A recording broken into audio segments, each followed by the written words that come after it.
Hey, we are here with Lords of Hatred. This is episode 7. And one thing I just realized about myself. Star Wars action. Yeah.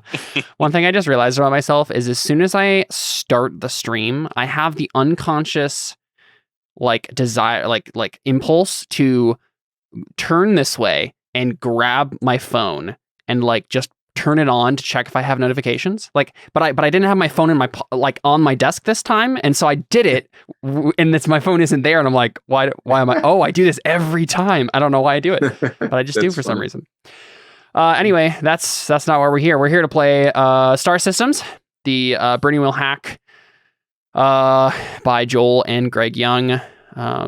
We're excited to play some Lords of Hatred to get some, as Connor said, to some good old Star Wars action. That's basically how I tweet it every time. So that's why I said it. Play a little Star Wars action. Exactly. But yeah, so last we left off, our heroes had decided to go to Yavin 4. It's kind of like the capital of this version of the Sith Empire, even though they're not really a Sith Empire at all. They're a bunch of Dark Jedi or LARPing as Sith.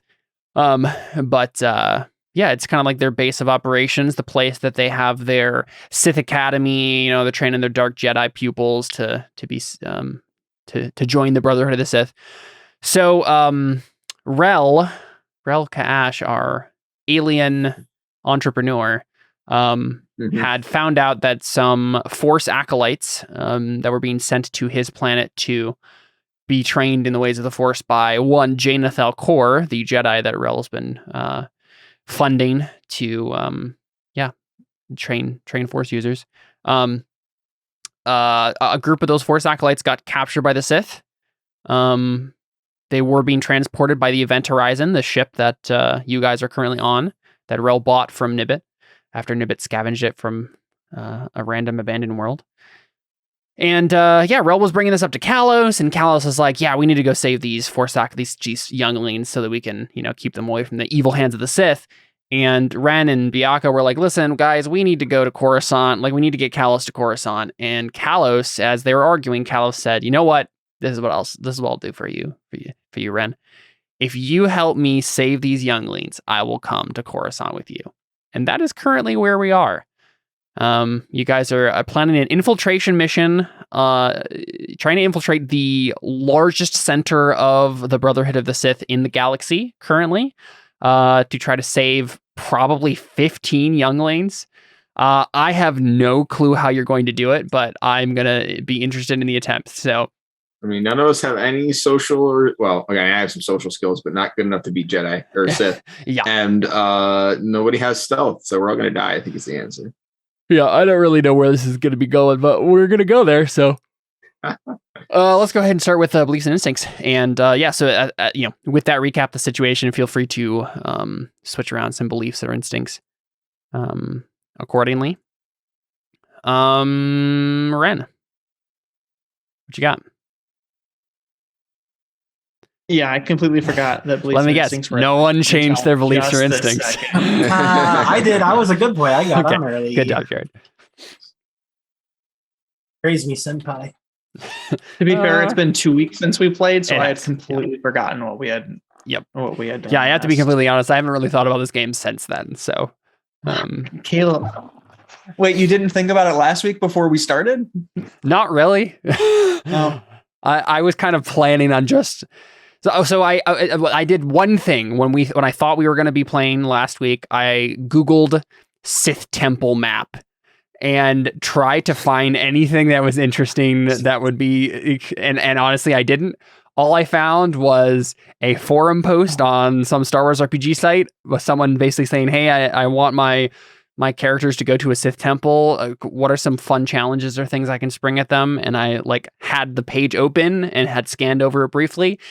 I've definitely lost it now, unless I saved it. No, I didn't save it.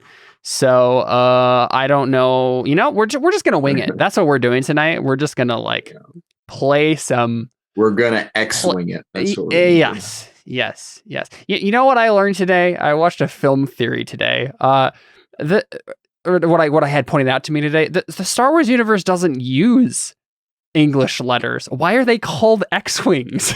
Yeah, that's a good question. They literally have another language that's not English. That is their writing system. Like so I don't know what they're Orbesh or doing. something? Yeah, it's Orbesh. Yeah. Apparently the letters exist, but they're like this like weird high galactic or whatever. So it just doesn't make any sense. It's like naming your fighters some weird obscure language no one speaks. Thing to name them using high whatever, like it is to say USS. I guess whatever. It's just kind of pretentious though. So yeah, well, it's like Elon Musk naming his children with weird random punctuation marks in it. That's about par for the course. Yeah, with the dirty Republic. Empire. Well, it was the rebellion, but okay, different from the Republic. Yeah, they're part of the Republic. No, they're trying to get back a Republic. It's not the same thing. I agree that the Republic was bad, but that doesn't mean the rebellion's bad. I mean, did you see the sequel trilogy? I'm sorry, Jared. The what? Oh, the movies that don't exist, that never existed, and never will exist. The movies that are no longer canon because they're so bad. Slowly become less canon as Star Wars realizes its mistakes and starts rewriting it. Yeah. Anyway, Ren, have you written your beliefs yet? I'm working on it. All right, let's start with you, Callus. I've got 2 out of 3. What'd you get, Callus? I refuse to let the Sith put any children through what I went through. I will free the children from the Sith's clutches one way or another. One way or another. Okay. Oh boy. Okay, so we're Master Callus. There's too many of them. But yeah, you're right. What are you going to do? There's one way you can still escape them. Got to be honest, guys. I'm a little punch drunk tonight, so this is going to be interesting. Who'd you get into a fight with? I said I'm a little punch drunk tonight. Yeah. That means you got punched. Who punched you? Who hit you? It just means you know what? Punch drunk is what it means when somebody's been hitting you so many times that you're like basically drunk. Honestly, don't know what it means. That's probably what it means. Yes, it's suffering from brain injury from repeated blows to the head. Yeah. Caleb, what were you doing? That's not what I meant. That's not what I meant. You mean tired. Gurno in chat said, or does someone spike the punch? That was more the vibe I was going for. It's just like that's called being roofied. Yeah. No. Yeah. By punch drunk, I literally just very mean different connotations there too. I'm in a weird mood. He's punchy. Yeah, punchy. Yeah, there you go. That works. Yeah, sure. Callus, can continue. For this mission to succeed, we first need to actually get to the planet. I will help lead us there. Mm-hmm. And the Sith are nothing but pretenders. I will strike the heart of the Empire and show them what true power is. Very good. Okay. Instincts? Never trust a Jedi or a Sith for that matter, and never leave a challenge unanswered. Never feel the need to lie. Lying is for the... Cool. Ryan, you good? No? We'll take that as a no. Chad. David or Chad, either of you good on your belief systems? Yeah, David. So I've got the 4 sensitive children I found have been captured. We must find a way to reach them. Mm-hmm. Basically, I get to find them somewhere. Yep. Jaina has continued to violate our agreement. I will determine if Callus would be a suitable replacement, although his belief makes me wonder if that's a good idea. And then I had that third one still. Callus refused to disclose the location of Korriban, but there's still opportunity here. I will find a way to profit from this situation. My instincts are always find the profit, never get my hands dirty when I can pay someone else to do it, and always smell for the presence of the Force. Cool. Okay, I don't think I've done it all, but Chad or Connor, either of you good? I'll go. Go. So my beliefs are: I have begun to trust Kalos. I will try to turn him to the light and find out more about him. Cool. Something is wrong with Ran. I will try to discover what's going on with him. Is that one fine? I think so. Yeah. Kalos wants to save the kids, so we must accompany him. If we find them, I will not let any of them die. I think of that first. The only thing I would say is first belief. I would choose one or the other. I will try to turn him to the light or find out more about him. One of those be your focus. Obviously, they could be related to each other, but I think we should probably focus on one of those. Find out more about him. Yeah, and then you can decide whether or not he needs to be turned to the light more. Yeah. Yeah. And then I deleted my third instinct. I don't even remember what it said. But I didn't like it. But I don't have anything to replace it with. So that's fine. Whenever someone speaks ill of the Jedi Order, I get angry and may lash out. And I will always seek to honor the Jedi Code, even to a fault. Cool. Well, I'm good. First, but not first, apparently. Ren? Yep. Biaka is unaware of my newfound revelations as to the Force. I will try to explain to him my view. I made that belief last time and just completely forgot about it. Yeah, that makes sense though, because we could have you make a Jedi doctrine roll basically to like convince him like this is right and here's my explanation, like basically making a theological argument for him to him. Okay, and then the Jedi are right to want Kalos back to Coruscant. I will bring Kalos to the Jedi Council. Kalos has agreed to go willingly if I help him rescue these younglings. And then Kalos must remain hidden from the Sith. I will keep him out of the spotlight. Okay. And my instincts are...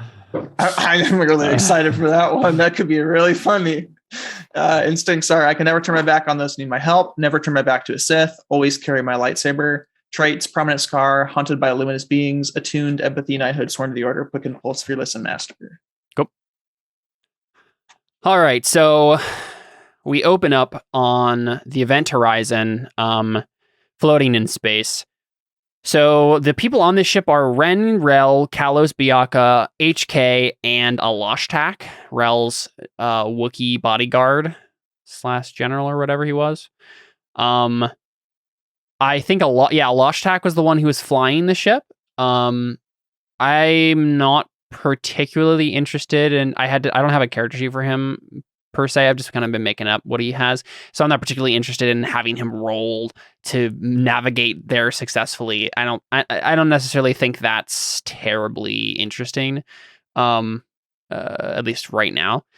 So I think it's fine if you guys can just navigate to the system successfully, though there will be roles to like evade the Sith fleets or, and to get on the planet and stuff. So what's your guys' plan for those steps? Like you can get into the system fine, like at the outskirts of the system, but then you have to actually get onto Yavin 4 successfully.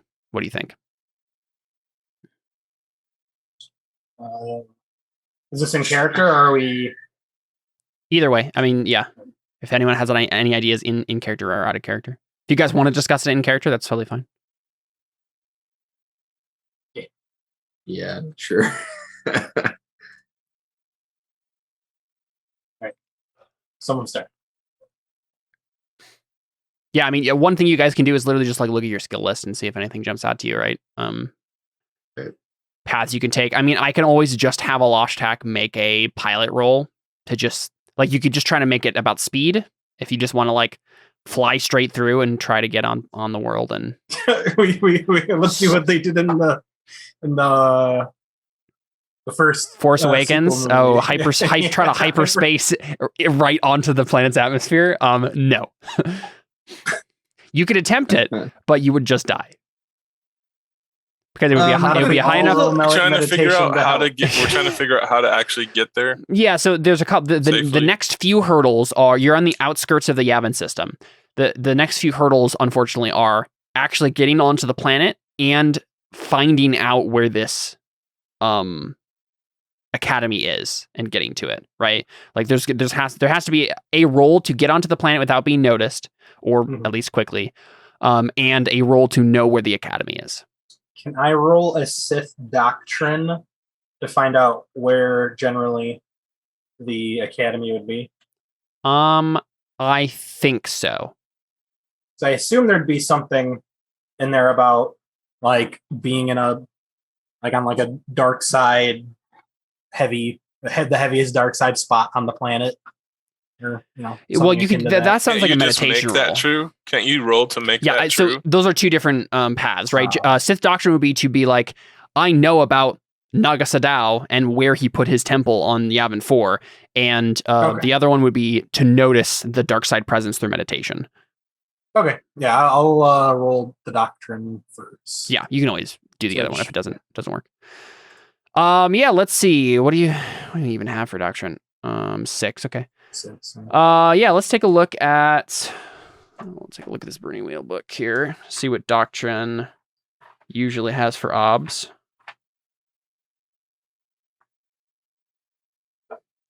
Naming an obscure saint is ob 3, and that's the highest one it lists here. But I feel like it would probably be higher than that. Let's make it an ob 4. No, let's make it an ob 5 test to know. Well, that's not going to happen. I mean, it is kind of obscure. Like, the only stuff that you know about Sith doctrine is from Korriban itself, so it's not necessarily extremely likely that you would know about Yavin just automatically. Yeah. So yeah, there's a possibility, but I think it's going to be a little bit on the difficult side.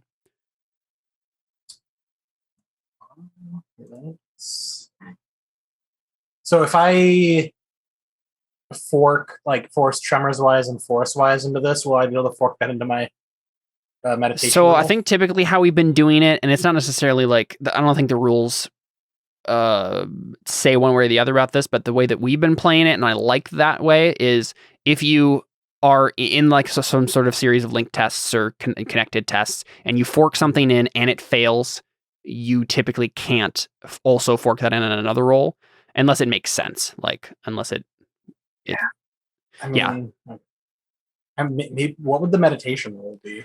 The difficulty for the meditation? Meditation, I guess would be based on.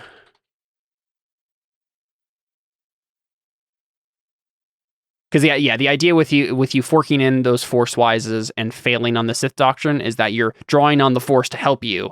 And if it doesn't work there, then it's also not going to work on meditation, right? Is the idea, because it's like the same scene. Meditation, I think, is going to be mainly just like, I guess it's clairvoyance. No, I guess it would just be the reaching out section. So probably ob 5 as well, actually. Oh, okay. Because I mean, you're at the edge of the system, right? Like, you can't get too much closer without trying to. Can't we meditate with him? Yeah, if that's what he chooses, you guys can help with meditation. That is true. If he tells you what that's his plan. Connor, do you? Okay, well, yeah. I will roll Sith Doctrine first, and I will fork in everything applicable. And you both should fork in something. Connor, you should not fork in meditation. You should fork something besides meditation.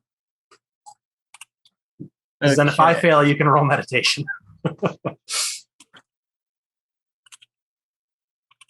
And what's the argument for, because you're rolling Sith Doctrine, right? Yeah, it's that something on Korriban basically stated where Naga Sadow's tomb was. Force Tremors wise? Yeah. Yep. Sorry, say it again. Force Tremors wise, is that something I could fork into this? Sensing dark presence. Sensing. Oh yeah, of course. Yeah. Okay. Sorry. So 2 from those 2, and then I'll fork in Force wise, Force Tremors wise, and was Naga Sadow a soldier? No, I don't think so. Was he a Jedi at one point? No. I mean, he was like a Sith warlord. But I don't think soldier wise is going to make sense with this.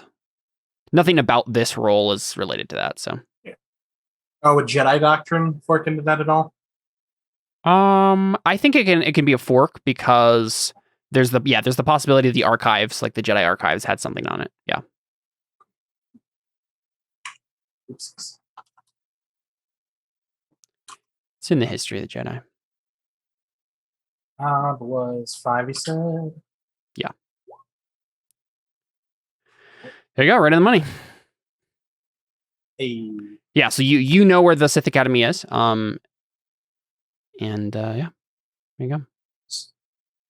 Now for your next trick, you need to conceal us and our presence and our ship's presence. That'll have to be one of them, because if I do that, they're just gonna sense my hatred. Well, no, it'll just be like concealing your aura, but more than that. Also, yeah, I mean, it's definitely a meditation role, right? That's definitely what it is. Do we know who like the leader of the planet is? If Exar and Ulick are gone, I mean, I'm sure they have some sort of lieutenant, but we don't really know who he is per se. We don't have a name for this guy. Yeah, they have like the Sith Temple, but do they have like the equivalent to like Dromund is like Emperor's Throne? No. Mm-mm. Gotcha. Yeah, scattered Sith temples on Yavin 4. There's probably, really, it's probably just like a complex of temples on the same spot where Naga Sadao landed down with his mutated Masasi warriors and set up shop and locked himself away in a tomb. And but so there's like a big complex of Sith temples are in the same general region. But yeah, next step is like making your presence not known. So well, what's the idea? Guys, there? I know where the temple is. One of you get us there. Alashtak roars in Wookiee. Like he can get you there, but he can. I mean, he can get you there as long as you give him the coordinates. Yeah. The problem is still not being noticed. He can get us there. The problem is surviving once he does. The convenient stealth tech that there you go. Rel Cash bought will come in. Yeah, how much is stealth tech? I mean, I can imagine that I'm sure you have something like that. I'm not going to deny it. But Sweet. it's just a matter of like how effective it is, right? Did you roll? Should you like roll like a resource test to see how like retroactively what was built or? That's how effective it was. Did we already do something like that? I don't.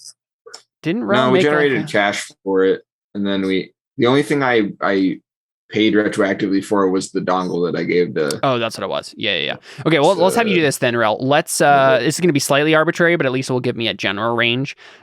Sure. Go ahead and make a graduated resources test. You can throw anything else you want on it, just to see how great the upgrades are on this ship. Right. I'll use my fund. So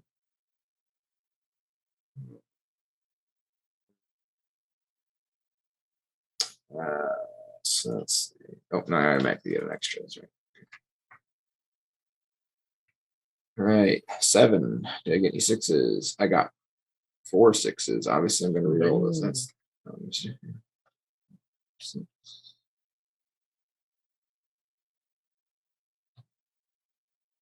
see if this works. Can you do an exploding and a greater than success variable in the same roll? If I put an exclamation point after the greater than 4 in /roll 46 greater than 4, will it make it explode? If you put in, sorry, you're just re-rolling your 6s and stuff. Is that what you're saying? Yeah, I just wanted to know if I could. I just try it. Well, yeah, so it does do that, okay. But you can also go to the fate bubble on the top of your character sheet and roll it there as well. Oh, that's neat. All right, what does it matter? I got 9 altogether. Cool. Yeah. Sounds good. I will do this then. I'm gonna roll 9 dice for this ship's stealth. Dope. It got 3 successes. Less dope. So let's double check what. I'm not entirely sure what probably a customs officer. The 4 character sheets I've made besides the like main NPCs, Exar, Ulick, and Nomi, I made a customs officer, a cantina owner, a miner, and the Sith like warrior, like the basic Sith warrior. And to be honest, because I don't have an automatic character burner, it's probably the only character sheets I will make in this game because it takes too long to do it manually. Right. Wait, can I have help to that role with transmissions? Can I like try and scramble things? I don't know. I mean, you can roll. I can add 1 more die to that roll. Yeah. We have all helped with meditation. Maybe no. So honestly, you're probably gonna have to do both, right? Yeah, I mean, detecting the ship and detecting your space juju is going to be different. Right. So yeah, Probably. both are going to be options that they're going to be using to try to suss you out. Mm-hmm. So, you're definitely right, Sam. This is episode 8, not episode 7. Unfortunate. I tried to guess. Also, Grunow in chat earlier said, aim for the exact location of the children, then jump it. One way or the other. One way or the other. I mean, my one way or the other was sacrificing. Yeah, well, that's basically what he's saying. Yeah. Either everyone on Yavin 4 dies. Some of you may die. Well, that is a sacrifice. This is a lot easier than I thought it was going to be. It's just a temple full of Sith, not an entire planet. I was thinking it was like close to Drummond Cost levels of Sith going to be there. It was easy. I mean, even if it is, it's probably only like 10 Sith. Yeah. Okay, so you got one more success, Rel. So there. What are these rolls? The final obstacle is 4, and they failed. We did it. Scopes roll. Wow. Yep. So just a bad roll on their part, but yeah, you managed to get by the radar and stuff. That is trying to suss out ships normally. But yeah, Kalos or whoever has the highest meditation and then helps by other people, can make a meditation roll to try to obscure your force presence. Yeah, sure. We both have 6, right? For meditation, yeah. Yeah. What's the ob, Kib? It is a graduated test. Based on, so I'll actually real quick, I'll just go ahead and roll for them first, and then you can make that your ob. Okay. It's not graduated, it's versus, right? Caleb, get your terms right. So it is graduated. Though the way that it's worded in this section is like, it's a graduated test, and then basically it sets an ob for anyone who you come in contact with later as the verse. But for because it's all happening right now, we can just roll them right now. So okay. Your ob. Oh my gosh! How did they get that high? That's just because it's open-ended. Yeah, they just got a bunch of 6s. Yeah. We did, boys. They got 4. Yeah, they kept rolling 6s too. So, yeah. Okay, so your ob is 9. Good thing I'm not playing Kantarius. I don't think that matters, Connor. Okay, I'm going to fork in Force-wise, Force Tremors-wise. You also played Podino. Oh, no. Yeah. Too soon. Yeah, see, it's right on time because Year of Raging Winds is going to be coming out in the next month or so. The podcast version. Can I fork in contested sector wise? Yes. Since 3. And then a meditation from Chad and I. I'm assuming Jedi Doctrine can also be forked in? No. No. Not an automatic fork. You can make a link test with it, but what do you say? Trey? How to hide from Sithism in the Jedi. No, it's not an automatic like extra die on that. What is? How important is this role? Asking my teammates. Well, if we fail, we fly in and there's 12 red laser swords. If we succeed, we fly in and there's 0. So you tell me.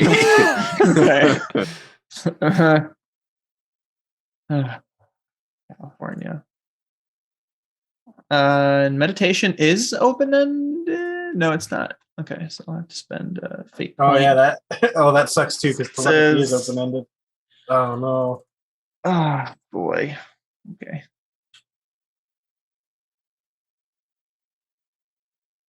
What the heck? Let's go for it. I've never believed in you more than I have now, Connor. It's not a whole lot more than he usually believes in you, but it is more. Do it. Unreal. 1-6. man. I spent 3 persona on it. Oh my dude. gosh. That's Yikes. really bad. Well, So I mean, brutal. I feel like if you've already gotten this far, you might as well go all in and spend 2 fate, right? And just hope for some luck. You have 10, so. Yeah. I mean, is that likely to do anything? I can look up the odds right now. Never mind. Never mind, They doesn't tell matter. me the odds. That's right. I just Han Solo'd it. Yeah, but when Han Solo told me the odds, he didn't die at the end. Well, Yeah, you that's just true. wait and see. Han Solo also got tractor beamed into the Death Star, and he still Yeah, survived. He got put into a trash compartment, and he still survived. We just haven't gotten through those Trash 2 things yet. compactor, Connor. Yeah. Compactor. Yeah, so you can mark that Yes, that's fair. difficult test on meditation at least. But yeah, you guys definitely like. I mean, we see like the. We see the ship We see a giant mouth open. start to get near the planet, right? Start to get near Yavin 4. So we see giant gas giant, and then we see the moon that you guys are headed towards, and we have the like classic scene with any with the classic what is it, Return of the Jedi moment where you guys get hailed, right? And Rel's like sent, oh yeah, we're just coming in for the cargo run, and here's our code, and then we see on the other end here now. Yeah. How are you? Well, no, we see on the other end someone say, well, it's an older code, sir, but it checks out, and they nod, and yeah, you guys get through just fine like that. But then we also see the Darth Vader figure, right? We see a Sith with metal looking armor, and when I say metal, I don't mean just made out of metal, I mean like sick armor. Does it have a cold? Standing on that same space station and basically saying you can tell that we can tell that he senses you guys aboard. And I think he literally says as much. He says, there are Jedi on that ship. And I think it's a I forgot to Zabrak. mention our cargo is Jedi. It's fine. Yeah. We see like Zabrak. It's a Zabrak guy. And he has like some ritual tattoos and stuff. Is it Darth Maul? It's not Darth Maul, but it's probably Is it Darth Maul's ancestor. great, Yeah, I was gonna say. great-grandfather? Yeah. Darth Hammer. Yeah. Oh boy. Darth Anvil. Yeah. Stop. Anvil's good. That's gonna be. Can that be Thank what you. he says? No, As he. Yeah, no. But he says there are No. Jedi on that ship, and then one of the Krath cultists, the soldier types that are like helping the Brotherhood of the Sith, like looks up at him and says, "Should we stop them?" And then he says, "No, let them land. I'll be there to personally greet them."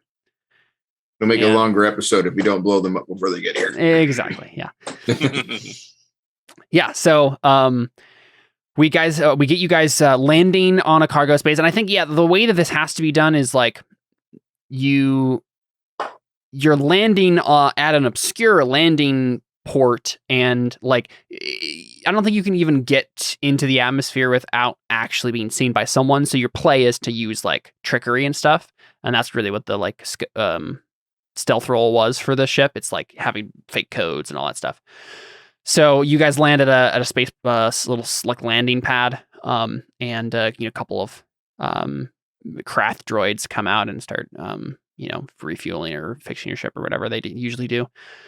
And we see a customs officer come up and give you just a normal like guys, sign here, and then but everything goes fine. And what would be your next play if everything seems to be going fine and you guys are like, The customs officer. Scope out the just start kids. murdering everyone? No, we won't pay your docking fee. Did you listen to the first episode of Lords of Hatred? We will never pay docking fees. They did pay it, Docking though. fees are worse than Sith. Exactly. There's only one thing I hate more than Sith. Taxes. Yeah, taxes. At least when they're not Republic taxes. Yeah. We should probably try and sense the see if you can find weak force sensitive signatures. I don't know how that works. I mean, you know, at this point, you know where you're going, and you can just head there. You don't necessarily need to do anything like that yet. So it's just really just a matter of like what your preparations are, and how you're heading to the temple itself, because you're like on the outskirts of the complex right now. Are we in a city now, or is this like all cities? It's like stuff? So. I mean, it's like a ancient. I mean, honestly, think Star Wars Episode 4, right? Like that's Yavin 4. It's the place where the rebel ships were, the jungle planet, the jungle moon that they were on when the Death Star's trying to blow them up. So there's big temple complexes everywhere, and there's a bunch of technology that looks slightly out of place being inside this ancient temple complex. But there's not like a whole bunch of like other architecture that's been built. It's just they're just kind of landing on top of the temple stuff. It's all built around probably that. Not a lot of gangsters I can hire. No, it's basically just like Krath cultists, Masasi warriors, and Brotherhood. Wait, Sith. what'd you say? What cultists? Krath. I thought you said crap. No. No, we're not. No. So just a reminder. I think it was Ulik. Yeah, Exar Kun is the one who went to Yavin 4 and found all this stuff and got in touch with Naga Sadao and got the Masasi on his side. Ulik, his apprentice, is the one who was on an infiltration mission to a like dark side cult in a core system, and ended up turning to the dark side in the middle of it, and then turning the cultists to his side. And so basically, it's like a bunch of human soldier types who are like fanatically loyal now to the Sith. So. It's basically like the Sith soldiers in KOTOR. They're the normal human people who have the guns, while everybody else is like the Sith, the Dark Jedi people. So, yeah, you also see like actual Sith Masasi walking around, the like mutated version of the Sith race, the kind of like hunched over, more feral looking warriors. But yeah, that's what you see. Yeah, I don't know. I feel like speed is probably our best bet here, because stealth seems like it's probably not an option. And if we stick around long enough, speed won't, their muscle probably won't get us through it. So I imagine we just got to be as surgical and quick as we can, right? Mm-hmm. So we might just want to, well, we already docked, right? Maybe we can find a speeder or something. Well, no, we got to get 15 kids out of there somehow. So yeah, I mean that's true. You could look at while you're like dealing with the docking officers before you land, you could try to make some sort of roll to get them to let you land closer to the temple complex. So you have an easier escape route. That's one thing you could do. Yeah, that's probably a good idea. Right, just be like, no, we're carrying important Sith artifacts for the temple itself. We need to land right in front of it, like that sort of thing. Be like, I know you said to dock at dock 12, but how many credits say I dock at dock 1 over there?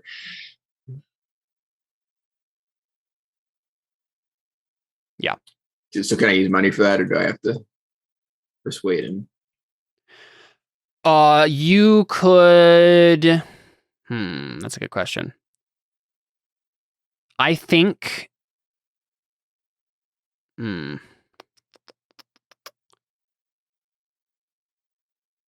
Yeah, let's have you make a resource test to bribe him. What's the difficulty? Let's say it's an up 4. There you go. Yeah, I forgot you have 11 dice to work with. Yeah. Yeah, I don't think it would be that difficult, especially because the Sith Lord himself has already said, let him land. Like, he's not worried about... This is just a random dock worker guy. Basically, this would be like the traffic control officer that you're talking to before you land. You're just like, hey, no, we actually need to land at landing pad A instead of landing pad C. And then he's like, well, okay, well, sorry, I guess it's... It's like, sorry, it's actually full right now, but I could clear it up for you if you pay me, and then you send him a couple thousand credits, and he's like, okay, fine, cool. There's a bunch of Sith grandmas using it. They're like, "Get out of here!"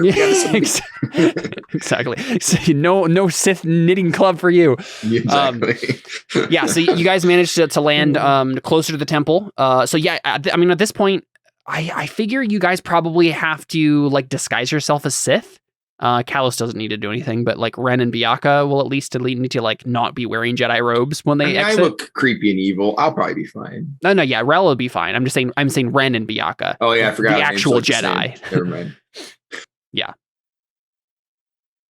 I mean, I don't think you need to roll for it necessarily. I'm just saying, like, do we see costume change for Ren and Biaka, like not having Jedi robes on and. Yeah, obviously. We have like an Avatar Last Airbender moment. Biaka and I cover our arrow tattoos with a bandana, a red Sith bandana. Yeah. Okay. Sure. Start calling people Hotman.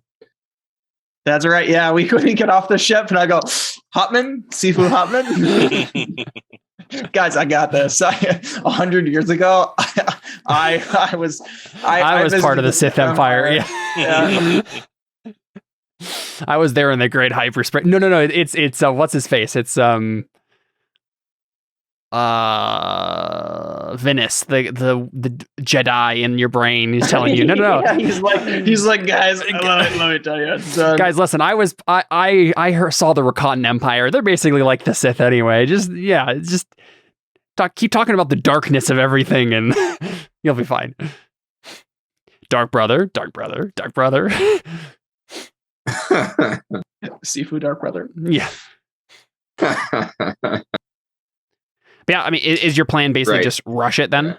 At this point, now our plan is to hijack a speeder, but instead of being like a car, we want a bus, right? And you're going to drive this into the temple. Yes. Through the window. Should we do this and like have the what's it called? Like the heist-esque like flashback to where we're all around the table in character, coming out, throwing out ideas. Is that something we should do, or should? You can do it however you guys want to. It doesn't matter to me. Yeah, I mean, if so, the like beginning corridors and courtyards of this temple complex are big enough that you could drive like a big speeder through it, at least at first.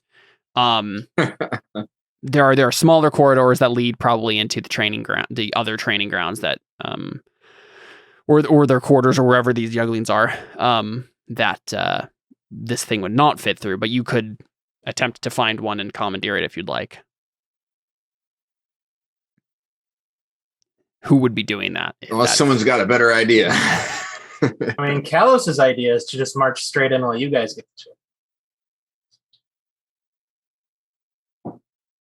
Connor? I don't know if Connor's like that. Say it again. Ren, you're like. I said Kalos's idea is to just walk straight in while you guys get the children. Oh. I think we should switch places, don't you think, Kalos? You're the one they're after. Shouldn't you be the one to sneak behind the scenes? Just gonna walk in and take off your force pants so everyone knows who you are, and then they'll all come running. I mean, they won't kill me right away. They'll got a point. Slaughter you and Bioka if you go. But the thing is that we'll have to come back for you if you're a distraction, as opposed to if you just stay with us. Well, no, they'll all be dead. Like the Sith. Right? Yeah. I mean, sure, go for it. Where's your mean? No, I disagree. I would rather die for this cause. Think about it like this: if you die, nothing's preventing Kalos from just being like, oh well, I guess I don't have to go to Coruscant anymore. So no, he doesn't lie. Right, but he's not going to go to Coruscant with you if you're dead.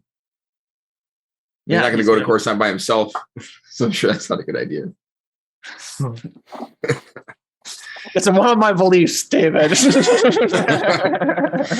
Well, what's the idea otherwise? Just go in and put on a hood and expect not to be noticed. No, I was thinking like go through the wall and hope we get out fast enough. I mean, it's up to you. I don't know. One thing I also want to say real quick before we get into the heist itself, I just realized I never really gave you guys any opportunity to like have any preliminary conversations. A lot of you have beliefs about like just talking to each other about things. Do we want to have those conversations, but like, flashback and be like, while you guys are in transit to Yavin 4, you guys can have some of those conversations before we actually get into the heist? Or should we do those mid-action? Up to you guys. I just want to make sure I give you the opportunity. Get a little special flashback episode where maybe we can, the characters are giving each other side glances, and you're like, oh, something happened between those two. Maybe we can get ourselves a hover vehicle, and on the way there in the hover vehicle, we can talk so we're not breaking the sequence of events. Yeah, that'd work too. Who wants to try to find and hotwire that, or find and commandeer that thing? Can I buy one? You just want to walk up to the first guy you see on this temple complex and say, "Can I buy this speeder?" Yep. Okay. Might as well try it. Yeah. So Rel just walks up to a Krath cultist who has a big speeder, and you're just like, "I want to buy that." Okay. Yeah, I'm like, you look like you could use an upgrade. How much do you want for that? I'm sorry. What are you offering in return exactly? Money, so you can buy a better one. Oh. And then I think like maybe make a persuasion roll. Okay. Right? To convince him it's in his own best interest to trade out this thing. Okay. And then the actual like how much money you're giving him for it is a separate thing. Can I fork an appraisal? Try and find somebody with a car that looks like it needs replacing. Sure. It's not going to survive this anyways. No, I think it'll be a link test actually.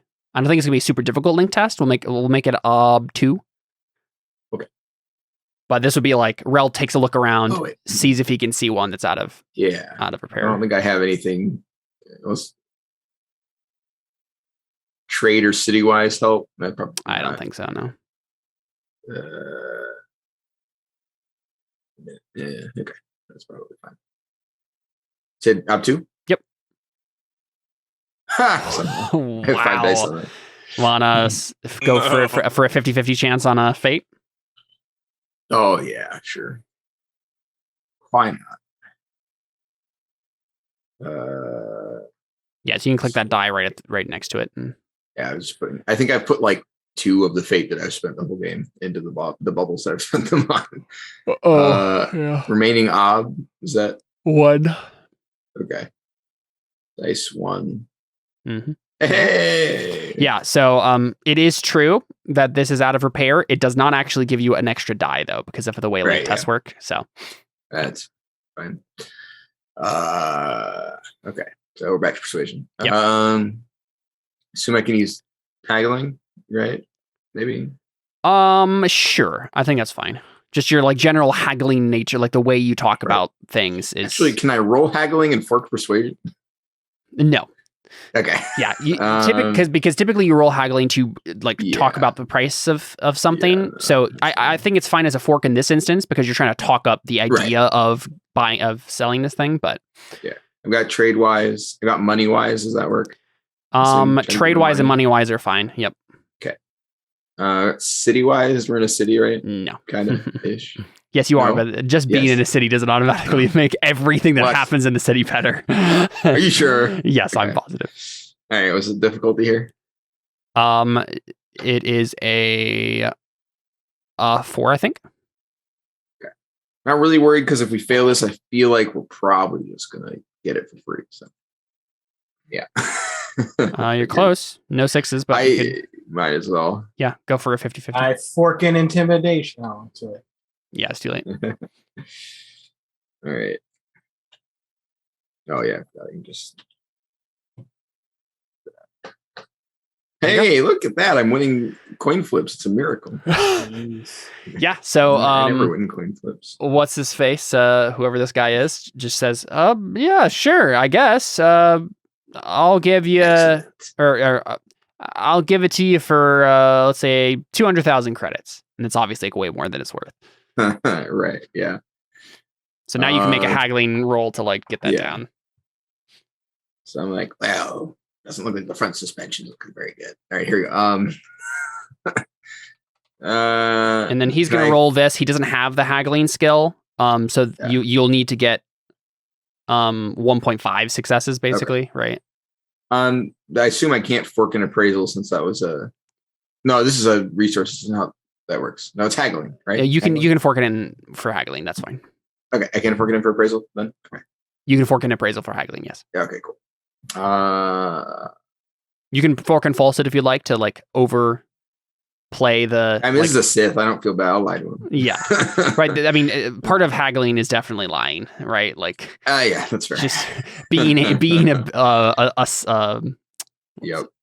A businessman. What? There's a word. I'm like a salesman. A shrewd businessman. Yeah. Do I get anything for having the aura reading ability? Oh, you have a persuasion. Because I can use perception as the aura reading skill, but that's my summary of it, so I don't know how accurate that is. Oh, Manhunter, yeah. Yeah. You could have done it as like a linked test. Right. Okay.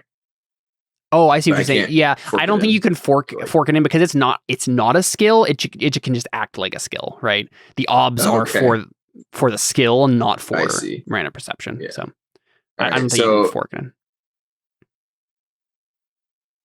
I'll just put 2 as my obstacle for the sake of ease. There you go. Wow, that was not a good roll. It was not, but you got definitely more than you needed. So,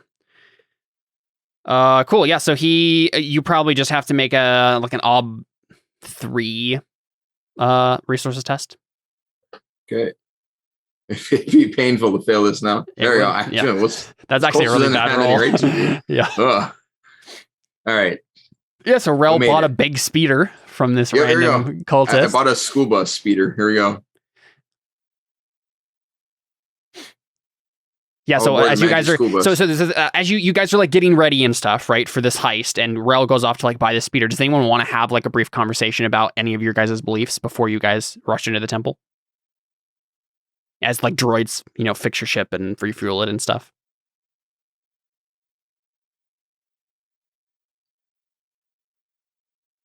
Bianca, what do you want to talk to me about? Well, so I wanted to explain to you like where I am at with like with the Force, but I don't really know if he would really just like theological shift. No, I mean, I don't know if he would really approach you about it. Yeah. Unless you seem to like notice a difference. I don't know if he would necessarily think about it. So I feel like ever since Dana. Yeah, ever since you saw that vision that was like the false vision, like you've been all weird. You know what I'm saying? Maybe you go and talk to him about that. So that's why I'm like, something's wrong with him. Yeah. But I don't know what it is. So I think we're landed, right? That's what we were just saying. Yeah. And we're like, we're like in between. Okay, so I would say we're in the ship still. And like while other people, like while we're getting ready to go out, I'll be like, come to your room and say, Master, is everything okay? Yeah. Well, what do you mean? So hold on. So when you saw the false vision, didn't you attack Kalos, or what did you do? Forget. I did. Yeah, I attacked. Well, no, that was after you called your boss guy. The false vision made you think Jaina was a murderer. Your boss made you attack Kalos. Yeah, those are 2 separate instances. I mean, because there was something you did weird. I can't remember what it was though. That was like, I don't know. I thought it was that I attacked Kalos, but yeah, that's what I thought too. I mean, you did do that. It was just that wasn't because of the vision, right? So I ask you, like, well, what back on whatever planet we were on? Why Why did you attack Kalos? I thought there was no other option. I was sick of being led into traps. And what's the master's name? Master what? Oh, the other one you were talking to, I don't remember. Caleb, what's the Grand Master's name? The Jedi Council. Odan Ur. Odan Ur. So Master Odan. Or should I say Master Or? I'm gonna say Master Or. I think that's his first name is Odan Ur. So like there's a dash. There's a dash between it. So yeah. Master O. We have nicknames for him. Master O said to me, or I called him and asked for backup, and he said that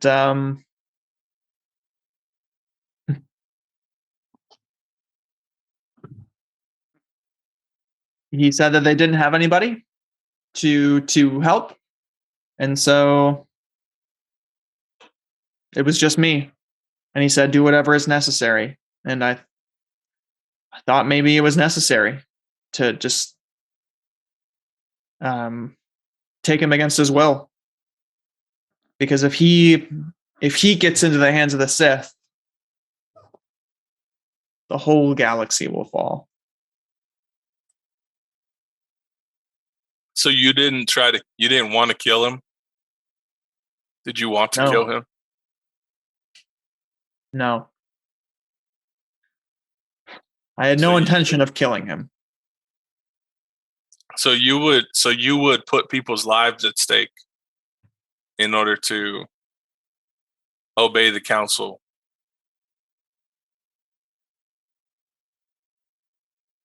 I'm not sure what you mean. So you attacking him, what if he kills you, then he's going to kill me? And what if in a battle, like the kids that were still there got hurt, like you would do that?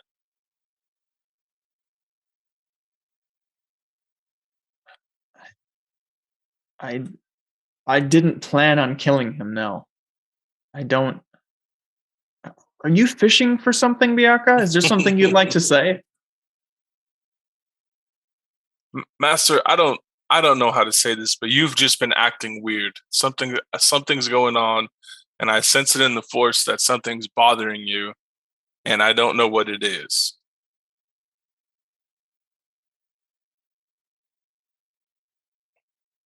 I'm not certain anymore that the Jedi understand the light side of the Force. What do you mean? Perhaps the Jedi Council is confused, or perhaps we have a rigid view of the light side and the dark side of the Force. And you think you know better than the council, Master? No, but I think I'm learning something new. From where? From who?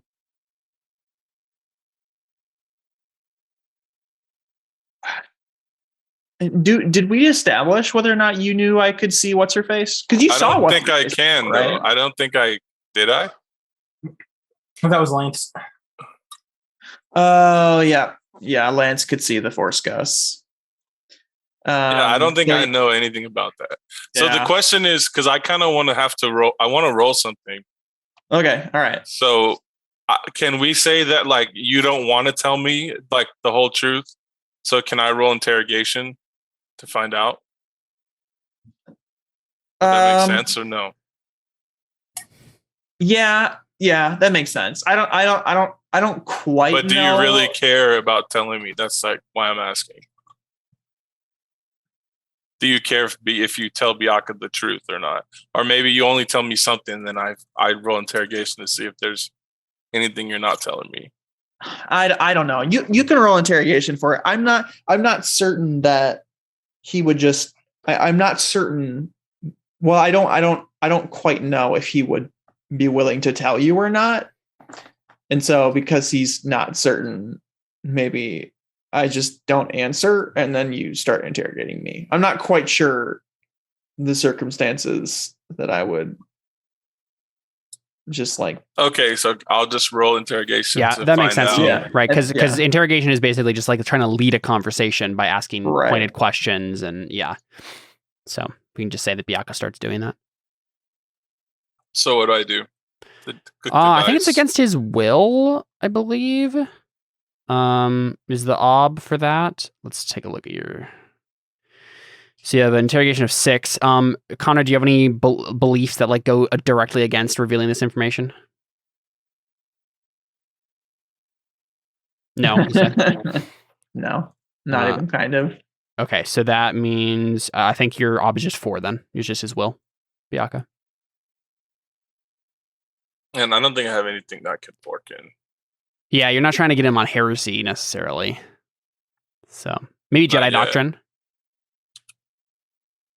Right, like I assume can maybe I missed something. What specifically you're trying to get Ren to reveal? I'm just trying to find out like what's this secret thing that's been The Force Ghost on his mind for so long. Yeah, so that doesn't have anything to do with doctrine necessarily. Yeah, so I think it's just interrogation then. Yeah.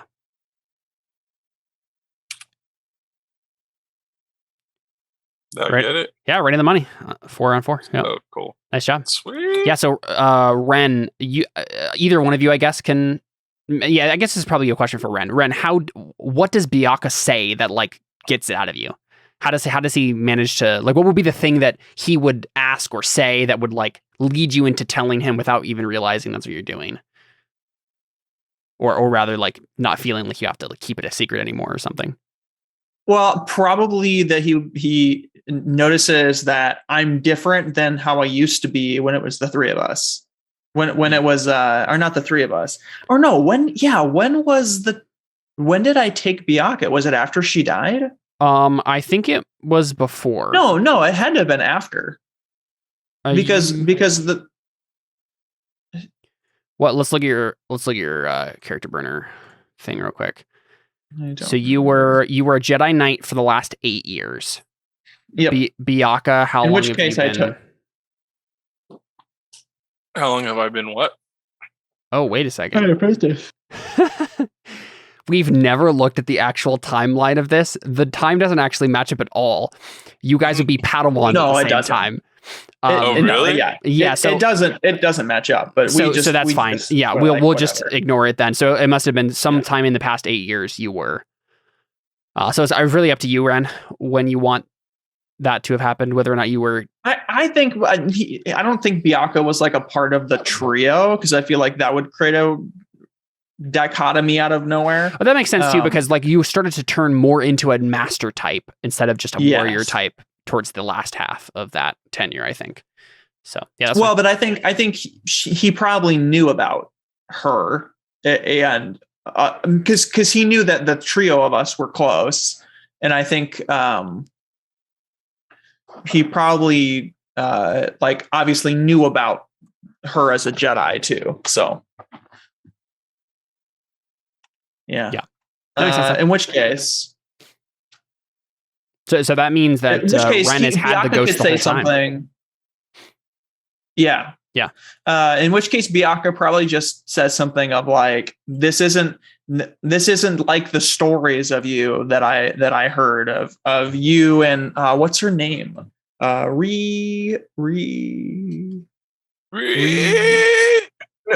her name?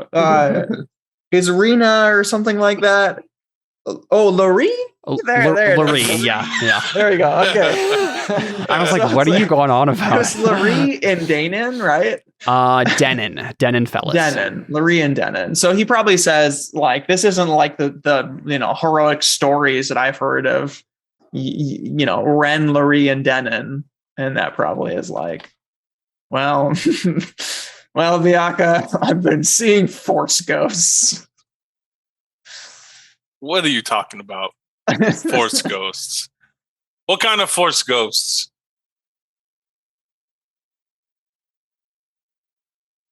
I've never heard of. I don't know about. This is new. this is something I don't think other Jedi have experienced.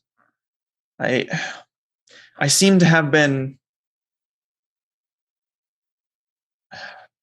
attached, sort of, to the Ree when she died. And more recently, I've been talking with a very old man, a very old Jedi, who we met on Belsavis, and then Ancient Prison. And he died there. And somehow his force spirit attached to me. And so I'm able to talk to them, call them almost. And what do they tell you? Well, Venus has been teaching me that there is a time to use the dark side of the Force, Master, and control it. I know. This is the way you said that, Master. Like, come on.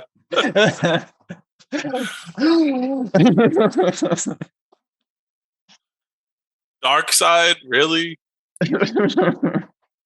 You conspiracy theorist. Master, what do you mean dark side? The dark side? The dark side? We're calling it capital D, capital S, trademarked the dark side. The DS. The DS. The Nintendo or DS. Like the dark gray, side. No, it's the dark side.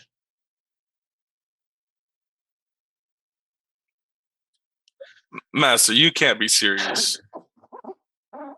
How could you possibly? I don't know. Think using the dark side is okay. Tell me something. Do you think it's right for a Jedi to put away passion?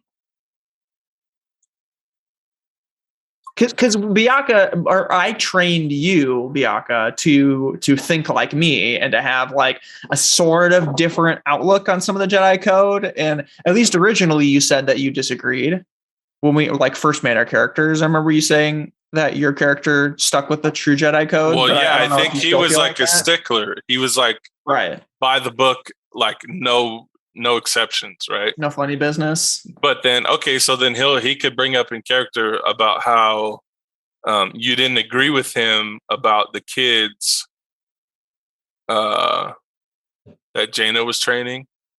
Right. Remember that? Yep. So he says, well, I don't know. I feel like I would ask, like, what do you mean passion? Like, what kind of passion?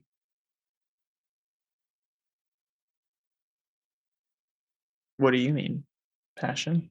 You said. Oh, I said. Is it wrong for? Yeah, you said. Is it wrong for the Jedi to like not have passion or whatever? Yeah. The Jedi Code says that there is no passion.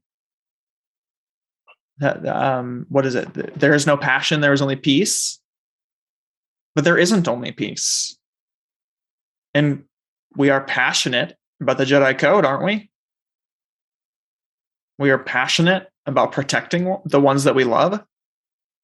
Master, you know that Jedi are not supposed to have attachments.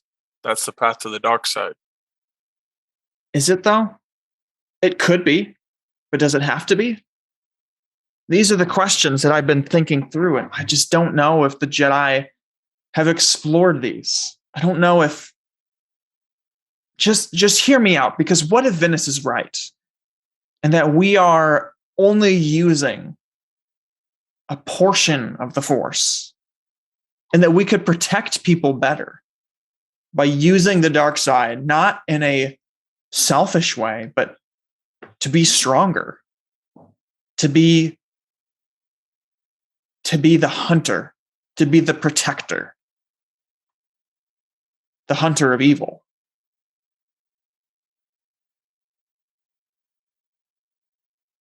Master, I've heard stories of Jedi who fall into the dark side because of the hatred they develop for the enemies, the Sith. Have you not heard of things like this? I have. I have all the same training that you have. I'm telling you. And what would you do? And what would you do with these thoughts?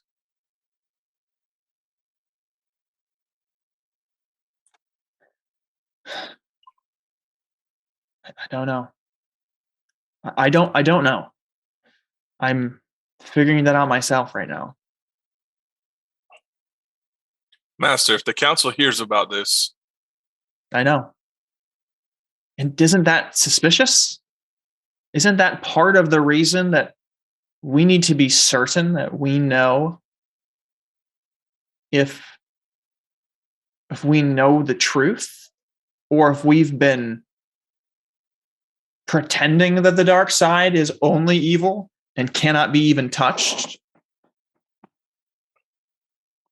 And if that is the case, if that is true, and we have been taught that the dark side is only evil and they can't be touched, then who will discover the truth?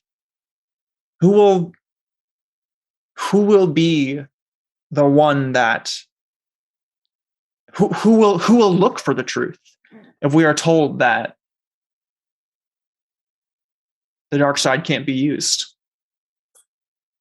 Master, how do you put so much trust in these visions that you've been having? How do you know they're not a manifestation of the dark side? He does not know how to answer that question. and I think he just sits there for a long while. I guess his brain explodes. Yeah.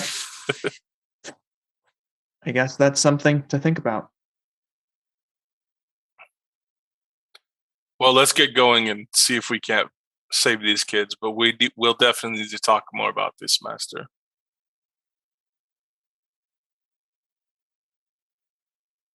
I agree.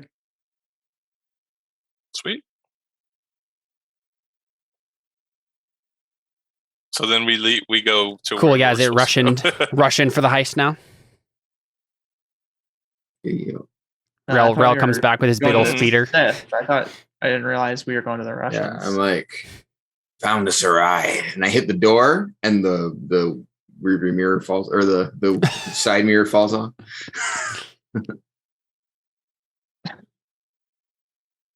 It'll probably last us until we get out.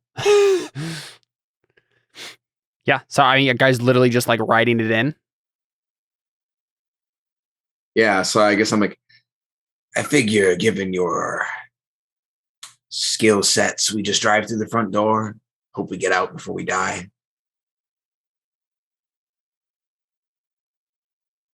I mean, that sounds like as good a plan as any. That's basically what I was going to do. I had a feeling. Cool. So I think Alashtak roars in Wookiee and basically just says, like, I'll stay here to guard the ship to make sure you guys actually have a way of escape. But then I won't have any way to contribute to the fighting. I mean, it wouldn't be you contributing either anyway. Well, no, but they're my hanger's on. Yeah, I know. We'll just leave the 5 dudes there, and then he can go. What 5 dudes? Another 5 dudes. Remember, he and 5 like. Oh, mooks. I didn't even think about that.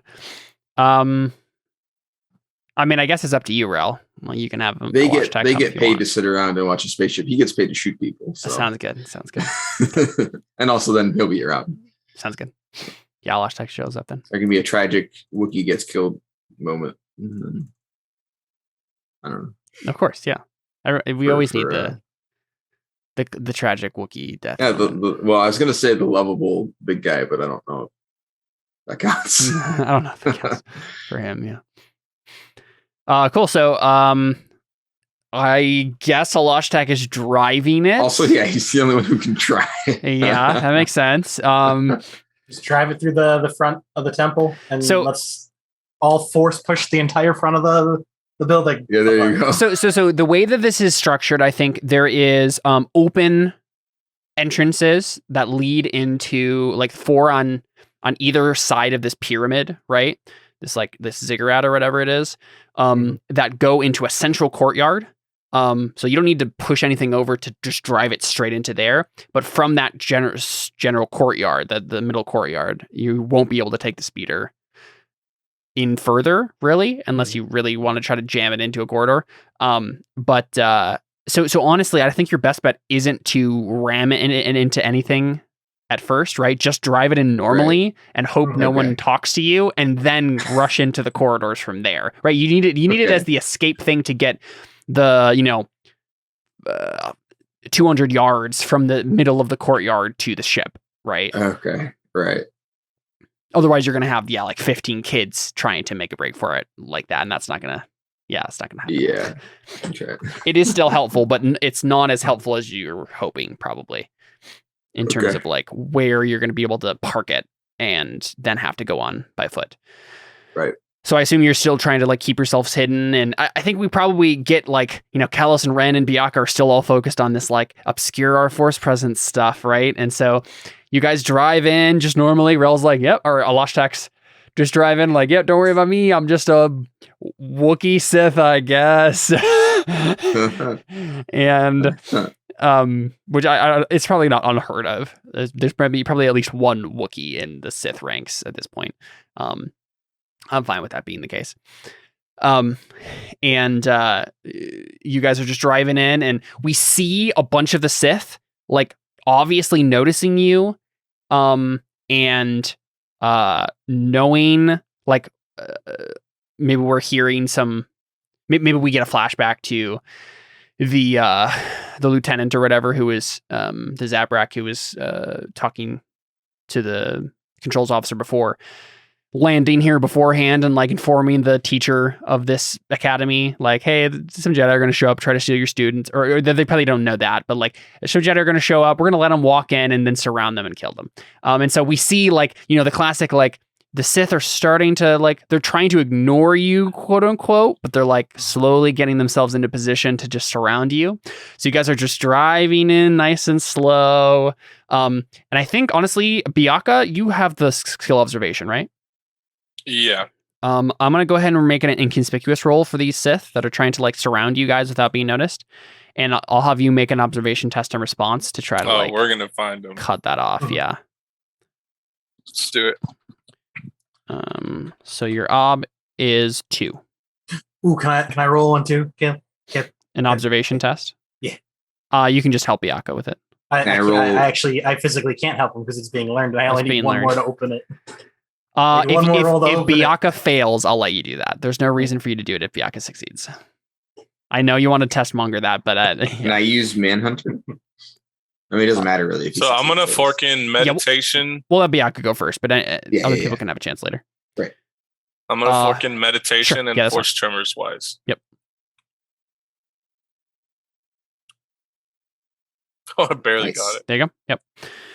So yeah, Biaka, you're the first one to notice, and probably Rel and Kalos shortly after, right? You notice that they are obviously like watching you. They know you can't really necessarily tell what their plan is, but you can tell that they're aware of some aspect of your, like, they've seen through some of your lie. You're not sure how that happened, but you can tell something, like you have a bad feeling about this is the basic thing you get. Are they visible?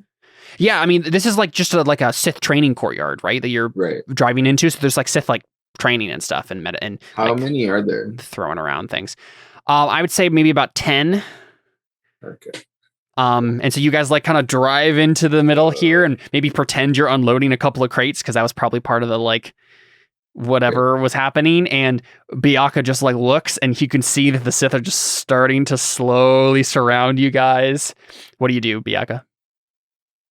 I say, I don't know what I should do. I feel like I just want to yell Sith or something. but they already know we're there, so it doesn't matter if I yell or anything, right? Yeah, I guess it's just a matter of whether or not you just immediately attack or like whisper to someone under your breath. No, I would tell whoever's closest to me, like, we're surrounded, and then probably grab my lightsaber. HK says, my master says that we're surrounded, which means that once again, his lack of his destruction of my assassination protocols is found to be in very poor taste. And then I ignite my lightsaber. Yeah, so it's just fighting at this point. I think. Yeah, I guess so. I mean, so unless someone wants to talk. Yeah, I mean, I think Byakuya like ignites his lightsaber, but unless you like immediately go for something, I think that's when the Zabrak guy shows up. And yeah, he has like think Darth Vader without the helmet, right? So he has he doesn't have a helmet on, but he has definitely like, you know, dark black cloak and like thick, like, yeah, black Imperial looking armor, with like some sort of chest plate that's like regulating something. So maybe he got, I mean, like all Sith, he's probably got damage at some point in the past. Maybe his lungs don't work correctly. So he has this like big, like, artificial lung chest plate thing. And he's just augmented armor around it at that point.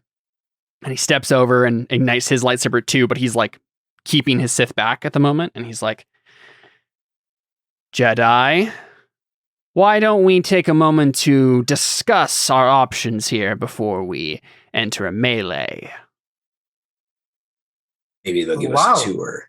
This is the first Sith who's just come out and wanted to discuss their terms of surrender with me. I'm impressed. You've learned. I have come to discuss terms of surrender, Kalos Khan, but not mine. So Ren like awkwardly stands in front of Kalos. Mm-hmm. Like you're some sort of woman, basically, that he's like right. Protecting. Kalos doesn't like that. I see you've trained some Jedi dogs to lap at your heels. You got him. Yeah. Yep. You got us. Yeah. Kalos, brother, why don't you come back to the Sith? Join the fold once and for all under the leadership of Exar Kun. Maybe together we can bring the Sith Empire to new heights. We would welcome you as a brother. Or you could serve me, and we could kill Exar Kun, and you could be my apprentice. I already killed his apprentice rather easily, if I do say so myself.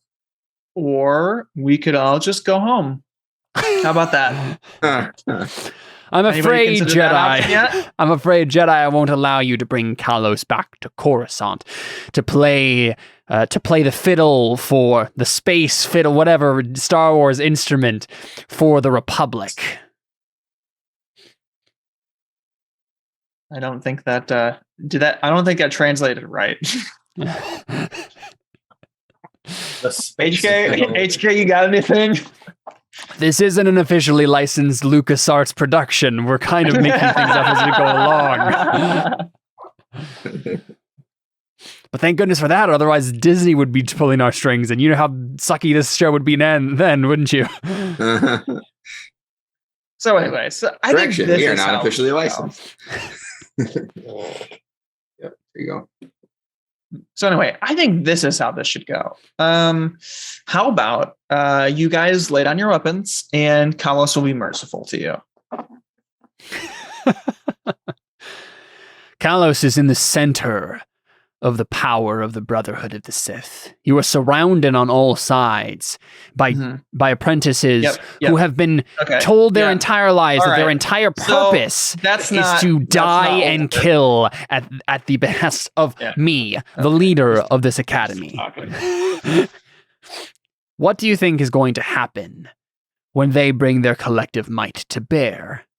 Even Kalos won't be able to stand against all of us. The dark side is our friend. Kalos is merely a simpering weakling, trying to gather whatever force he can muster from the dark side. Let's just fight. Let's do it. I stab him. This is it, guys. That's it. We're done. Yeah. I'll just stand over here. Somebody's got to tell him, like, yeah, well, we could beat you, and then we just start fighting. I mean, I'm pretty sure that's exactly Callus doesn't need to say how powerful he is. He's just going to kill. Sounds if you're good. really powerful, you don't need to state how powerful you are. Okay, so how do we want to do this exactly? Is Kalos taking on the lieutenant by himself and everybody else is doing a bloody versus between everybody? Are we doing a bloody versus with just everyone in one thing? What do you guys think? What would you prefer? Can I persuade any of the Sith to switch sides for money? No. They're all self-serving. No, you can try. Yeah, I don't think there's enough. Like, they're going to be fueled by dark side rage. I don't think you're going to be able to have a conversation with any of them. It's emotion. They want money. They're greedy.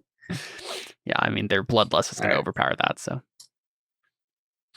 afterwards, when some of them are begging for their lives, you could probably do that. Let's just do a big old bloody versus and see how it happens. Because I mean, you can always get it where like there's a stalemate and people get wounded, but no one actually wins. So let's do that and see where it lands. So yeah, you guys can go ahead and pile up your dice. I assume Kalos is going to be leading the way, and then everyone can help with one skill. Kalos can fork in whatever he wants to an extended conflict. So whatever you think would help Jared with that extended conflict. But in combat, if you have a 5, the help dice, you get 2 dice for it, right? I always forget what it. Yeah, isn't it 7 for combat, yourself? 7 for anything else. 7 for forks and 5 for help. Okay, yeah, that makes sense. I think it's also that for help, but if it's a combat skill and you're helping, then 5 is 2. But if you're helping with any other skill, it's 7 is 2. I think. No. It's the way it delineates it is forks versus help. It doesn't make any difference between categories of skills. I can promise. I read it. No. Yeah, it's definitely. And maybe there's a specific thing in Bloody Versus that mentions, this. Remember skills, but that doesn't mean that it's different for other skills. Right. So yeah, I think that's what it is. I think it's 7 for. Maybe Gurno can help me in chat if he remembers, but I'm pretty sure it's 7 or higher if you want to fork for yourself and get +2 dice. And 5 or higher if you're helping someone else. And you give them 2 dice. Okay. So yeah, anyone who wants to help with a skill that's 5 or higher can give Kalos 2 dice instead of 1. But yeah, otherwise, just add up your dice, Kalos, and then split them between defense and offense, attack and defense, and I'll do the same for these dudes. Can I help with administration and tell them where to go? No. Who to fight? No. No. If you were in an extended war, you could help with logistics, but can I run people over with the truck? You can have a launch tag run people over with with the speeder, okay. But he can also just shoot people. So yeah, he'd probably be better at that. David, you have force wise. Yeah, I don't think it works. No, I don't think I can help with the wise though. I don't think just force wise is going to automatically just help in battle. Yeah. I also don't know anything better about the force than you do. Unknown places wise, no one in the Republic knows this place. I think that's still a stretch. Yeah. Are any of them? Are we in a city? Are any of them merchants? No, I don't think any of that's going to help. You can say something else that Rel is doing while this is happening, right? Yeah. I mean, Rel, you could literally just try to run into the academy and try to find the kids, right? With a launch tag. Competent speed or stealth. I would. Yeah. You can have a launch tag. Come I guess we'll do your that. Inconspicuous has 7 bubbles, but you only need 6 to unlock it. No, I do it backwards. He does it backwards. He fills in the bubbles. I fill them up first, until full. Yeah. Because otherwise, I'm going to get to where I need to be and forget. So, yeah. I mean, yeah, that probably won't go well, but let's do that. Cool. Can he carry me on his back? Sure. Great. I don't think it really matters, but he probably has a better speed than I do. That's why I asked.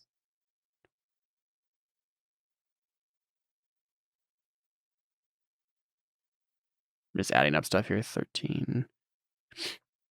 Okay, so he is. So this is their attack pool. I guess you guys need to decide your pool first before I roll, but I did figure it out in my head. All right, I am at. Also, you get to add well, okay, I don't know about this version of the game, but in normal Bloody Versus, you get to add armor to your defense pool, and I think you get to add if you have a longer weapon or if you have a better weapon. Yeah. I can look at that. I mean, everyone's using lightsabers, so that's not really an issue. Right, but Kalus's is special. His isn't long though. No, but it does way more damage than normal. But I guess that would just that's just damage. In terms of damage. Yeah, exactly. Yeah, it doesn't have anything to do with this. But it also, well, I don't. It doesn't cut through any of these guys. I'll find it. I'll find the section and we can look. I'm just wondering if there's specifics. Yeah, there this are. Game.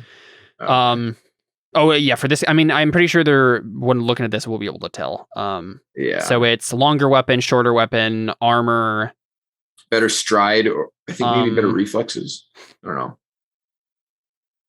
Higher reflexes. Yep. Longer. Everybody has the same stride. Yeah. So I guess, Kalos, what's your reflexes?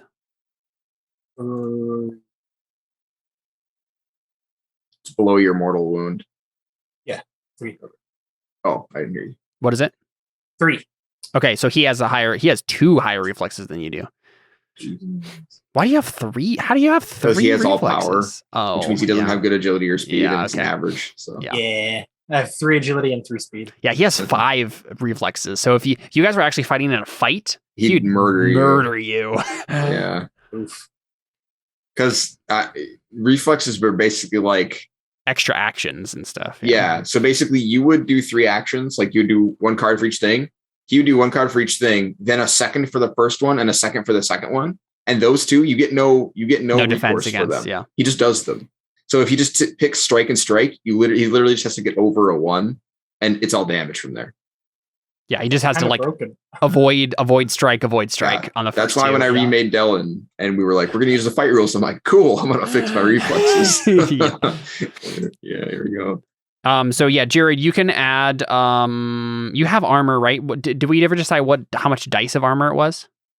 Did you put that anywhere? Pretty sure armor has penalties too. I don't know if you've been applying those to anything. Yeah, I mean, it's only in particular skills, so I'm not too worried. Right. I think it's basically just like athletic stuff, or like it was superior quality, whatever the best one was. Let's see, what did you get? Combat armor and great helm. That sounds like the best one, so we'll just go with full plate on here. So you get an extra 4 dice. Yes, just 4 dice for defense. Those have to go yes, for defense. Yeah. And does superior quality make it anymore, or is that already counted? I don't think that. I don't think it just gives you. Well, doesn't your lightsaber give you an extra 1 die? Yeah. So I don't think the superior quality armor gives you an extra die beyond that. All right. So I am going to use an ancient Sith ability. Okay. Called Force Maelstrom. Okay. Which is a combination of telekinesis and lightning. Okay. So I'm going to be rolling telekinesis. Oh, that's your main skill you're using? Oh, yeah. I mean, I'm going to fork lightsaber into it, so it's basically the same. Yeah. But your main focus is going to be this force, storm that you're trying to create. Yeah. Cool. And since I learned that from the ancient Sith texts on Korriban, can I fork in Sith Doctrine? No. It's probably making it impossible. Ren and Biak, I assume you're helping with your lightsaber skill? Yeah.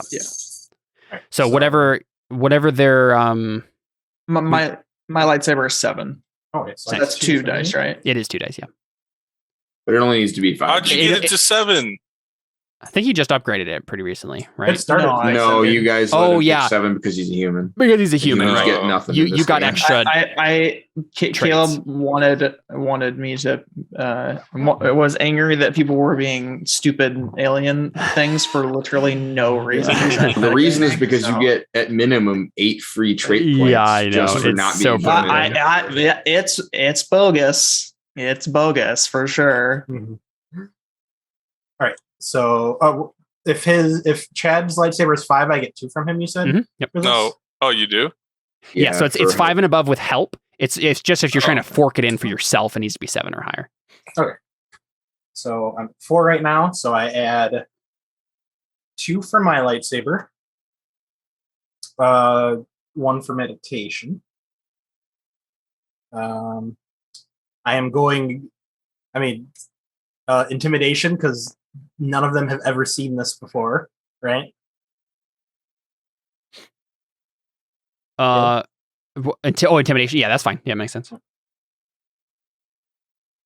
The ugly truth roll from me saying earlier that he's outclassed and that I slaughtered Queldroma with little to no effort.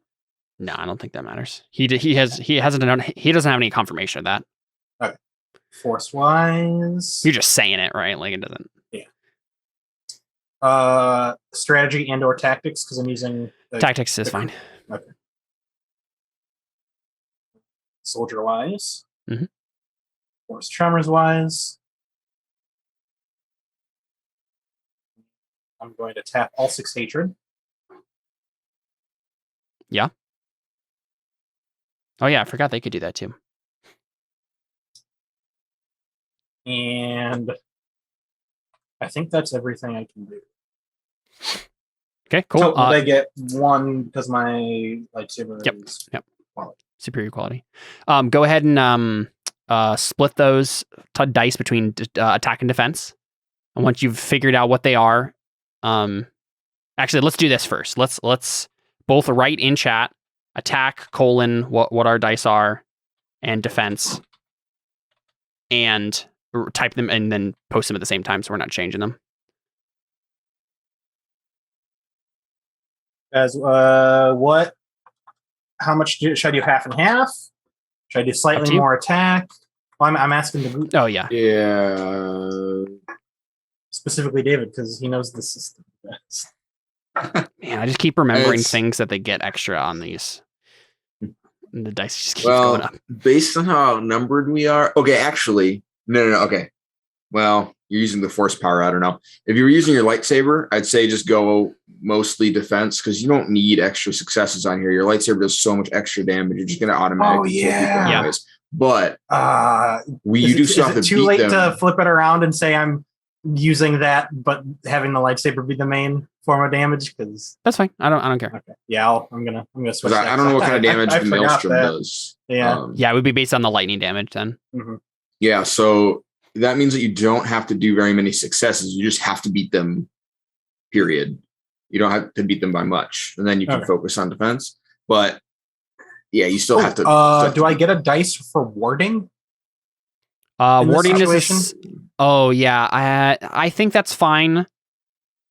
Yeah, I think that's fine because those sorts of things, when we're just doing a bloody versus like this, there's no chance for you to ever use them. So it makes sense that you just like in the rules, so we can just kind of hand wave and say it helps you in a general sense. That's fine. Should I do half and half? I would emphasize defense because you don't want to die, and if you hit them, you'll win. So you just have to get enough successes on your offense to do damage at all, and you'll basically be fine, I think. Yeah, so Ren and Biak, I assume you guys are just like taking the other Sith with your lightsabers and letting Callus. Yeah. I assume Callus is going up the center and fighting the Zabrak. The big guy. So we're rolling lightsaber. Are we rolling lightsaber twice then? One for attack, one for defense? So we'll just roll. I mean, technically, that's what you're doing. I mean, this isn't really a skill roll that's happening. This is just the dice are being all put into a giant pool. Yeah, you could put one of those dice in offense and defense if you want. It's literally just you're. Like, I'm just confused. Like, I have. So do I put all of my fork for all like the forks I have? Do I put in my 7 for lightsaber in that? So yeah, basically, if you're forking lightsaber, you take your dice. I'm rolling lightsaber. So then you don't get a fork for it. Take your whole. I think I know what he does. Oh, I see what you're saying. Take your whole dice pool and you divide them between attack and defense. Now, armor has to be defense, but otherwise, you're probably fine to do either way. Okay. And you just assign the whole pool to one of the two. Like, I mean, divide them up. So yeah. So you are making is so the way it's worded here in a bloody versus test, both players divide their weapon skills, so lightsaber, right, plus forks and other advantages into 2 pools, one for attack and one for defense. Each player then rolls his attack pool and his defense pool. Yeah. So it's up to you where you put them. Yeah. I think I'm trying to figure out what for purposes of advancement, what does that count as again? Like. Are they 2 separate lightsaber tests or one lightsaber test? That's what I'm confused about. I don't know if it says here. Yeah, I don't know. It might have to do with the outcome, maybe. I don't know. It's a good question. Gurno, if you have any idea, feel free to pop it in. I don't know. I would guess it's just one. That's what it sounds like, but I don't know how you would figure out the test difficulty then, right? Right. Well, maybe you would just look at the totals, the die pools. Yeah. Well, let's just do it, and we'll figure it out after the fact if we can. Okay. Well, I have. You have it posted or yeah, written in. Okay. We can just go ahead and press enter on them. Go ahead. Had a feeling. Yeah. Yeah. So all of there's these, 10 of them. Yeah, exactly. All of the Sith get to add 2 dice for their 5. That was the only thing. So when you said bloody versus, I was like, that's kind of rough because if it was fight, he'd have to split all those help dice up between all the fights. But because it's bloody versus, there's only one roll, so they get 10 extra dice. But so you would have died in a fight, so I don't think it's that. I'll go ahead and roll. This is their attack. They got 16 successes, and their defense. Oh yeah, these open end. These are going to be crazy. Yep. Their Oh well, they got so many ones. They're all going to die. 5 successes for that. We'll see if you survive. What should I put my Everyone might die. persona I'm spending into attack or defense? Defense. I mean, you're almost certainly you're gonna have to try not to kill them, but it's gonna be tough going not to die here. So, so I am gonna put 3 persona to add to defense. Caleb, will you do the dice roll for that? To be 18. You can only spend 3 persona at a time on the roll. Yeah, he says he's spending 3. Oh, sorry. I thought you said 10 for some reason. No. The total is 18. Okay. I don't know how I got. I that's what I heard in my brain. So, sorry. What do you want me to do? Will you roll those? Because I don't know the roll 10. 18. You said. Yeah, for my defense. 18 for defense. Okay. Or what? Don't you mean 19? No. Yeah. Oh, I see. Yeah, I was looking at mine. Cool. So 10 for defense. Oh, you did not get very many 6s. And that's they got and they automatically open ended too. I forgot about that. Yeah. And then are you still doing 14 on the attack? Can I spend 3? Can I spend 3 persona on that as well? No? I don't think so. No, I think it's it. Yeah, I think it's 1. Okay. It counts as 1 test. How much fate can I spend in this to reroll? 1, I think. 1, right? Unless you want to use proprioception, because I think we decided you could use them on skills, right? Since it seems like useless otherwise. Sorry, what did you say? I was reading chat. Proprioception. I think we decided we could use it on skills, get a fort right? For that. That's fine. So, proprioception's a fate spending thing, isn't it? Yeah, but it only works for physical. Right, but for jumping and running and stuff. You could do it for I think skills. Not lightsaber. We made a very specific point to say not lightsaber. Oh, right. Okay. Oh, yeah. Okay. Yeah. Did you say I could use that as a fork though? Yeah, I think that's fine as a fork. Yeah. Oh, okay. Well, roll 1 more die. Roll 1 more die for defense. You would have done proprioception. Yeah. No, that's all line. Yeah. So then I can spend 1 fate to reroll. You can. Real quick, let's roll your attack first. So 14 to 6 for that. You'd only be able to reroll 1 die anyways. Yeah. So so you get 8. So you got 3 over them. But yeah, you can spend 1 fate to reroll 1 failed dice on that lightsaber. Either of them or just one of them? Oh, I guess you got 2 6s. Spend multiple fate. So. Right. Yeah, this is really confusing. I don't know what this counts as because I think there are 2 separate roles in I think as far as spending. Well, I don't know because then you could spend more than 3. Exactly. That's what I'm. Well, so here's the thing: you build a pool and you spend those are beforehand. So persona, I think you can only spend 3 because you're building a pool, right? Yes. And persona just adds to the pool. With fate, you spend it after. So I think you can spend fate on both. Dang it. That's my yeah. Guess. That's fine. We can roll it for like that for now. Just because it's before and after. It doesn't seem right, but nothing seems right about this. So I don't know what's going on. I added them wrong. At 31 dice. Oh well. Gosh. What would that have changed? I'd have 2 more dice in it. Yeah. Right? That's fine. You can roll them. Roll 2 more for defense. Yeah. 1 more. Right, so, there you go. Either way. Yeah, both. Yeah. So you're at 11 successes for this now? Yeah, 11 successes and 8 successes on the attack. Okay. So you can spend a fate if you like. Only 1 fate? I mean, you don't really need to spend fate on the attack portion, so you can spend fate on the defense. Yeah, you can only spend one because it's automatically open-ended, so you can't reroll the sixes. You just reroll. What was that thing where you were letting us roll 2 fate before? That's a normal roll that isn't. That's the one that's not automatically open-ended because then you're rolling the sixes and the failed. So yeah, it's just a 1. I got one more. You don't have a call on like Nimble, do you? For agility-based skills. No, Nibbit had that. That'd be really nice. Oh.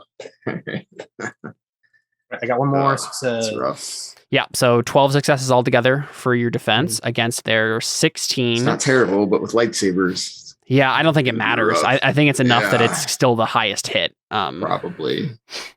So for this guy's character sheet, let's see, what's his power? Okay, he doesn't have a super great power, so might get out of it. Okay. Did you use your hatred? You did, right? Yep. Right. I believe lightsaber has 3 power that it adds. That sounds right to everybody, right? No, that's my lightsaber adds 3 power. No, I know, but lightsaber automatically any weapon automatically has power that it adds. Just normally. I don't know. Okay. I'll see if I can look it up. We just all die. Yeah, you might all die.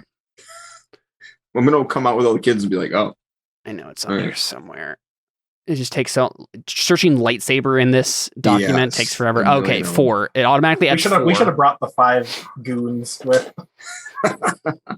Yeah, unfortunately, not even the last check 8 helps you because 8 times 1.5. It's a B12 wound, which is immortal for everyone. Oh gosh. I hope you guys got Persona left. Yeah, as long as you can spend it not to take damage, right? Yeah, you can spend Persona to either just survive a mortal wound or to redirect the narrative away from the mortal wound entirely. I don't know why you'd ever spend it to survive. But real quick, for Kalos, for them, what are you doing in terms of what's attack? Your wound on them? Yeah, in terms of damage. Well, because if it's 3 over. Yeah, so it's 3 over plus he had. So that determines the amount of power, right? That he gets to do. Yes. So yeah, add of 1, which means. Yeah, I think because the add is 1, right? It's 1.5 times. It's the highest hit still. 1.5. Oh, okay. Yeah, because the way it works is the add is 1 on the weapon, and if you get it right on, it's the lowest. Right, it's the mark, and then if you go 1 over that, and then another 1 over that, you're already at the highest. So. Yeah. So he has 6 power. His lightsaber does 4, and it adds extra 3. Yes. So he's at integrate power. Again.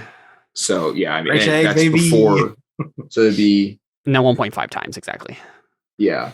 So it's integrate damage. So you've murdered everyone. Yeah. But the issue is. You also die because and so the way that this works, if you guys spend a persona to not die, then you don't get your victory either, right? Because the idea is you have to redirect the narrative away from this actually even happening, because it's just so if we saw this just play out right now, right? Like in the current timeline, everyone just massacres everyone, right? This entire courtyard is just littered with body parts that are just severed from, right? Like people are just dying left and right, and you guys all end up dead on the ground with all of the Sith dead on the ground. But if we rewind that, then you guys have to spend a persona to Gurno says, sorry, I was looking up something. Did Kalos apply his armor to the wound? That is something we actually have to consider. Yeah. Doesn't your armor take away from the fear aura on everybody? Yeah, that can also work. But I should get another dice for my fear aura. This could change everything. Well, I mean, I assume he has that too. So if you did, he would too. Because you get that for being a Lord of the Sith. Yes, I'm sure he is. Yeah, but is this guy a Lord? I'm sure. Yeah. So your armor, Jared, doesn't it directly reduce the severity? Superior quality or best. Quality of the best armor in the game does nothing. No, it decrease. Well, no, that's what it does though. No. Because that's Gurno is saying in chat. This armor in Star Wars in this game directly reduces the severity of a wound instead of being rollable like the standard burning wheel. A lightsaber has such a high versus armor that I don't. Oh, that might be true. Oh, you know what? I think that's true. Yeah, I think the we highest had this conversation. Yeah, the highest armor negation I think is 4, and lightsaber I'm pretty sure has a versus armor of 5. I think it does. Ridiculous. Yeah. So I forgot about that. I don't think it would help you. It doesn't matter. Yeah, and he's not wearing like cortosis armor. Pointless. Right, exactly. Well, it wouldn't be pointless if someone like shot you or did anything else but hit you with a lightsaber. Unfortunately for you, hitting you with a lightsaber is the focus. We are playing a game about fighting people with lightsabers. So yeah. So you guys will all have to spend a persona point if you'd like to redirect the narrative away from this happening. I guess Otherwise, we all die. Otherwise, you will literally die. Yes, or at the very least, you're mortally wounded on the ground. Right. What if they both spend persona, and I take the brunt of the attack and get mortally wounded? That is a play you could do. That could be an easy. And would all the Sith still be dead then in that case, since there's still a price? I see what you're saying. I don't think so. No. So let's look it up. I'm not entirely sure. Let's see what the actual wording on this is. Let's see. If a character has just failed a test and gotten himself into deep trouble, certain death, captured, or something similarly horrible, the player can spend a persona point to escape certain death and instead fall from the frying pan into the fire. The player chooses his new fate. It's got to be bad or costly, though. Otherwise, the GM can simply declare that the initial failed test result stands. Okay. So it doesn't automatically negate the fact that they're all dead. It could, depending on the situation is, just right. If the situation, isn't, if we can't think of another situation that wouldn't mean they're still alive. Yeah, exactly. Then we have to go with the initial thing. But if you guys can think of some kind of complication, something else happens here. I am so powerful. I collapse the building while Rel is inside, and it kills all of the students. I mean, that seems like a good one for me. It doesn't automatically have to kill everyone in the temple, but it certainly complicates everything, right? I mean, Force Maelstrom sounds like it would do some fun stuff. I'm down with that being the consequence if you guys are. Wow, I was being sarcastic. No. Well, because that's the thing. It doesn't have to automatically kill everyone inside, but it certainly means that there's a cave in, and now the younglings are trapped in a room. Oh no, that it might collapse on them, good. Right? And then you guys have to try to dig them out or whatever. That seems fun to me. Does that make sense to you guys? I like it. Do I get two challenging lightsaber rolls for that? Probably just one. I think it's just the one. Yeah. Woo! I need that. Yeah, so everybody else can. If you need a challenging lightsaber roll, you can mark it on your sheet. But yeah, I think that's what happens, right? You guys go into the fray, and this lieutenant guy, Kalos, is fighting you, and you just start tapping into the dark side more and more and more and more, and storm is just whirling around you, and eventually just goes too far, and you're tapping full hatred. So then lightning just starts ripping through the temple, and it just collapses the entire building on you guys. And so, I mean, I think you guys are definitely still wounded. Let's say everyone takes a midi wound from falling rubble. But you're alive, and you're, sort of kind of trapped. I don't know if you're, no, I guess you're not trapped. You're probably just on top of a bunch of rubble, but the tunnels that have led into the temple complex further are now blocked off with rubble. I'm not, I don't partake in the penalty for failure in the roll because I wasn't in it, right? So I don't take those damages. I don't think so. I think I'll have you make a roll to try to avoid falling debris. Okay. But I'll probably feel that. make a launch check roll, a speed roll, because he's carrying you. Yeah, there you go. I mean, either way, they're gonna have to avoid falling debris. Yeah. Great. I mean, okay, so is a Loshak actually carrying you? Because I don't think he probably is. Probably not. Yeah, I don't think that makes any sense. But yeah, I mean, we cut away from the battle, right? So you guys are fighting, and the whole thing collapses. And Rel, you're running through with a Loshak, looking down these rooms, and you see a couple of confused servants of the Sith, looking out of the rooms. Can I use my? I mean, it's not meditation, I realize, but how much of the aura reading skill can I use to try and find? Oh, I mean, it's the aura reading skill, so. Yeah, I don't really know what that does, though. Honestly, I know the general idea, but I don't know. Yeah. I'm sure there's an option here. So you wanted to find the children is the idea? Yeah. I feel like I kind of have to be talking to somebody based on the way that Manhunter was described. It's reading their, looking into their eyes and reading them or something. So. Oh, is it? Kind of don't. know exactly. If that one's in this book too. Let me look. I mean, it just describes it that way, but then it just says that perception. I'll double check. I'll double check. Yeah. Manhunter, detect strong emotion in others.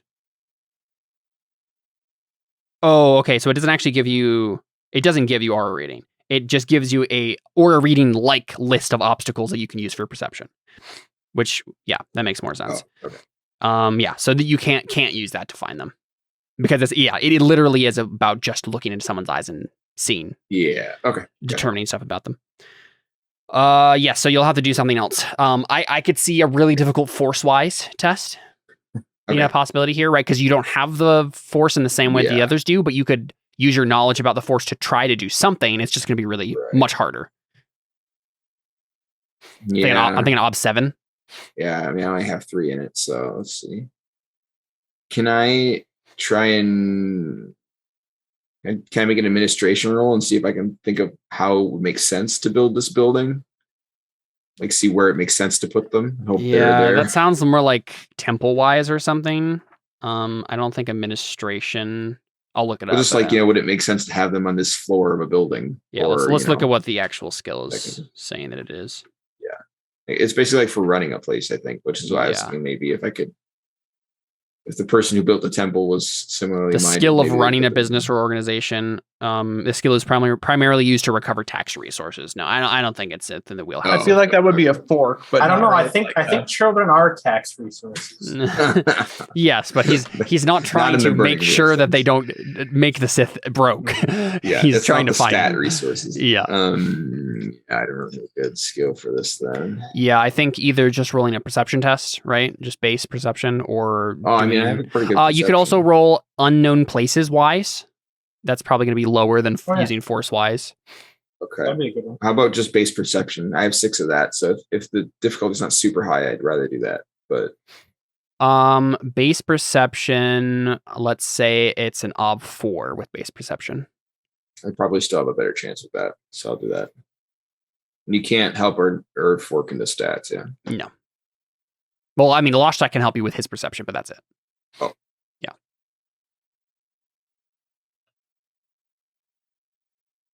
4. Yeah, that's not great. All right. Well, it is not. You have a 6, but you only have 2 fate left, though. So right. Mm-hmm. So what does it mean if I fail the roll? I just don't find them, or it takes me a while to find them? I mean, probably it takes you a while to find them, and then the rumbling catches up with you, right? And then you're going to have to dodge the falling debris, and you still haven't found them. So you're probably going to have to dig yourself out before you even dig them out, right? Okay. Otherwise, you're going to be stuck with them as the rubble falls, right? Right. Well, I'll spend a fate and see how it goes. Go for it. You can spend 2. Yeah, that's true. But sure, why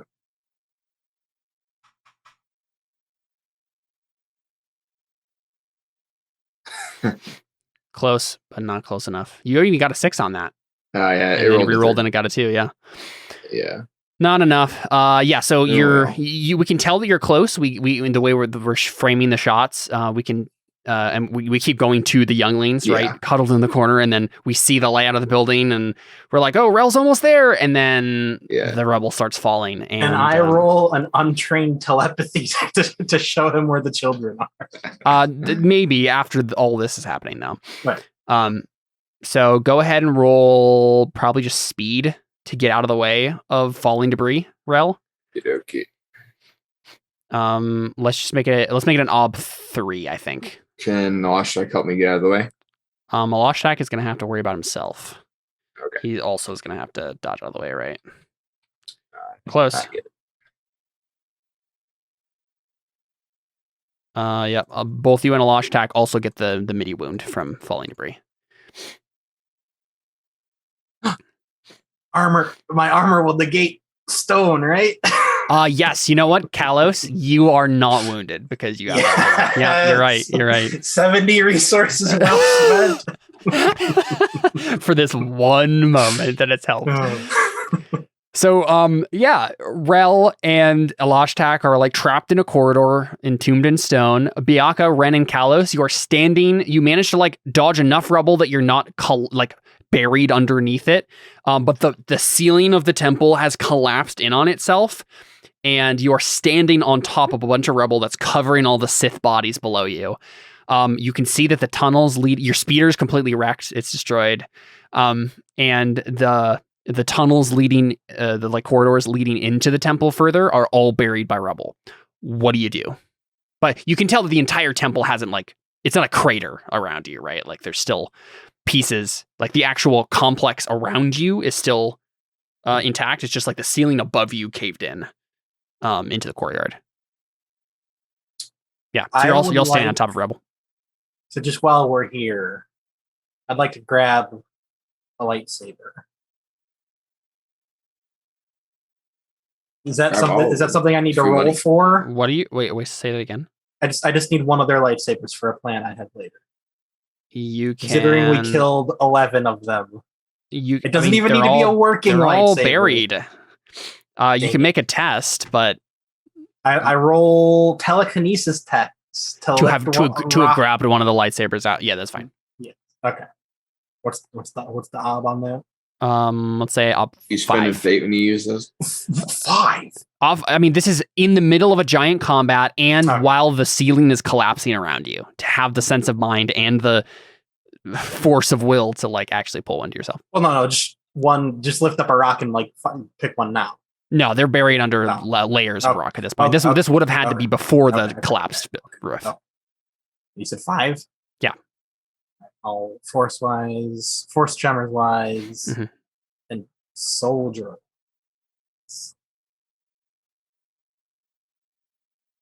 Soldier-wise? Sure. You were probably taking it off of a Jedi or a dark soldier, so that's fine. And lightsaber, because it's a lightsaber. No. It's not. That's not how that works. Lightsaber-wise would have helped, but... Ren tried to argue lightsaber to catch his lightsaber earlier, and it didn't work. Oh, no. Darn you. Ooh. I'm going to roll a fate quick. 1 or 2? 2. Okay. Has to be 1. No, he has 1 6. You rolled intimidation. Oh, yeah, dude. You didn't roll the entire wrong thing. It doesn't even look like telekinesis. You rolled intimidation, dude. Jared. I think he's on the phone. Oh, I can see this thing.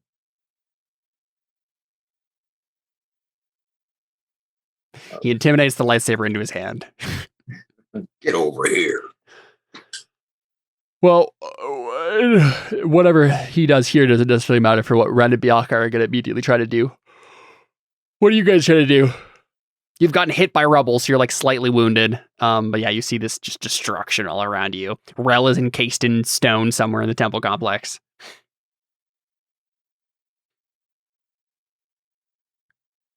And the way you described it made it sound like we were stuck underneath something. So let me just we're stuck in a basement kind of a thing. I'll draw it out real quick. So this is the temple, right? It's like a ziggurat.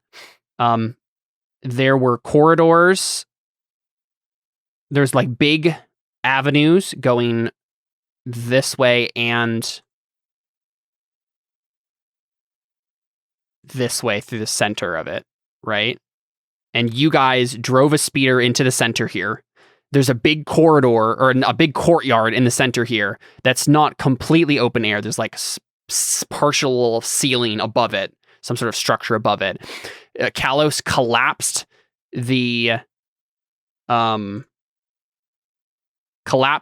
ceiling above you and some of the structure around in this kind of radius, and collapsed it all down into the courtyard. But you guys managed to force jump out of the way and now are standing on top of the rubble, though all of the other corridors, right, the ones that are were leading into the complex like this, are now buried under the rubble, so you can't have access to them, and Rel went into one of those.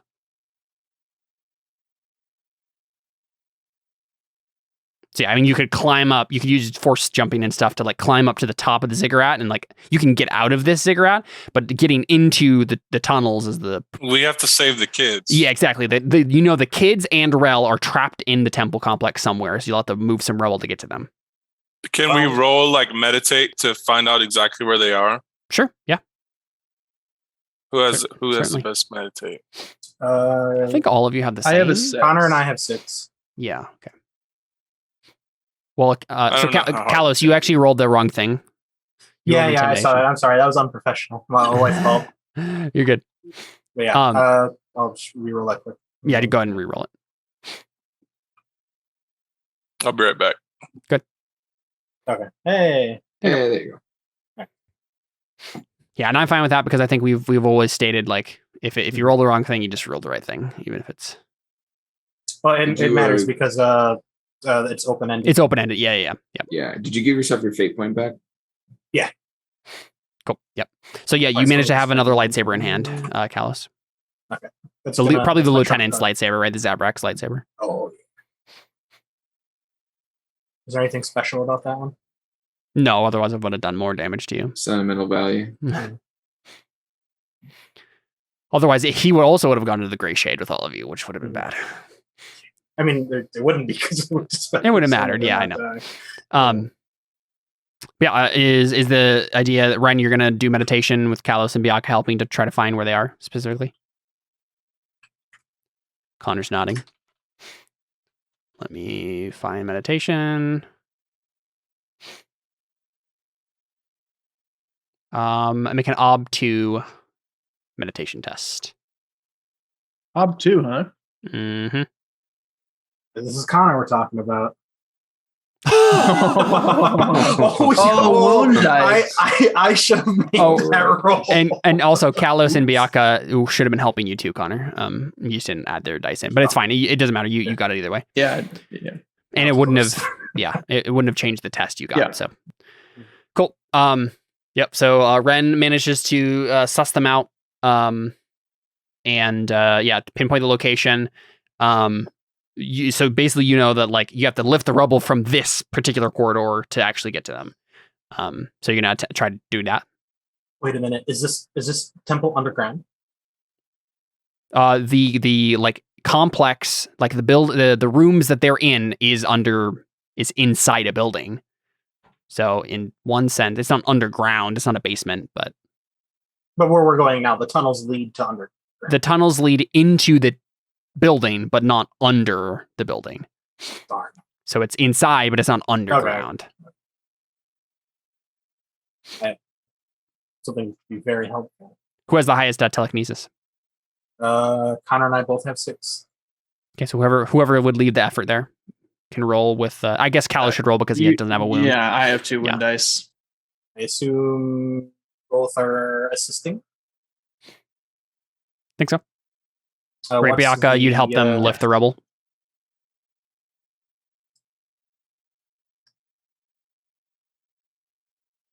You're muted. If you said anything, you're muted. I'm assuming. All I said was yes. Oh, okay. Just want to make sure. My bad. You're good. What's the ob? Good question. It's a lot of rubble, so let's see. It's a lot of light to medium light rubble. Let's say ob 6. Force wise, I can't intimidate the rocks. Could I have meditated beforehand to? Sure. Yeah, this isn't a time sensitive thing. Yeah. Okay. So that's 3 open days plus your guys' 2. And just take your time. 5. And the ob was 5. You said. Well, it's not super time sensitive. Is what I meant. Yeah. What I said ob 6. Yeah. Oh, I think you said ob 5. No, ob 6. Oh, okay. Yeah. There you go. Yep. So you guys managed to. I didn't roll a single 6 with that. Yeah. So mainly, I mean, time is a factor here. So you are taking some time to like move this stuff, but it's not a factor because Rel and the younglings are going to die because the rest of the building's going to collapse. It's just that there are other Sith on this planet, and they have orbital satellites that definitely saw that this thing just collapsed and stuff, right? So they're going to be sending other people to figure out what's going on. It was just here. an earthquake. Yeah. Not, it's not that there's force lightning blasting from it. It's a freak storm. But yeah, you guys managed to free enough of the corridor that you can like go in the temple yourself. I assume that's what you're doing. Yeah. Yes. Cool. So you guys rush in. Rel, you are trapped yourself right now. What do you do? Just wait to be rescued? Or is a Losh Tack like trying to move Rebel? Yeah, I mean, I'm probably trying to help him move Rebel. Yeah, you can help him, but sure. Yeah, he's giving you the small pieces.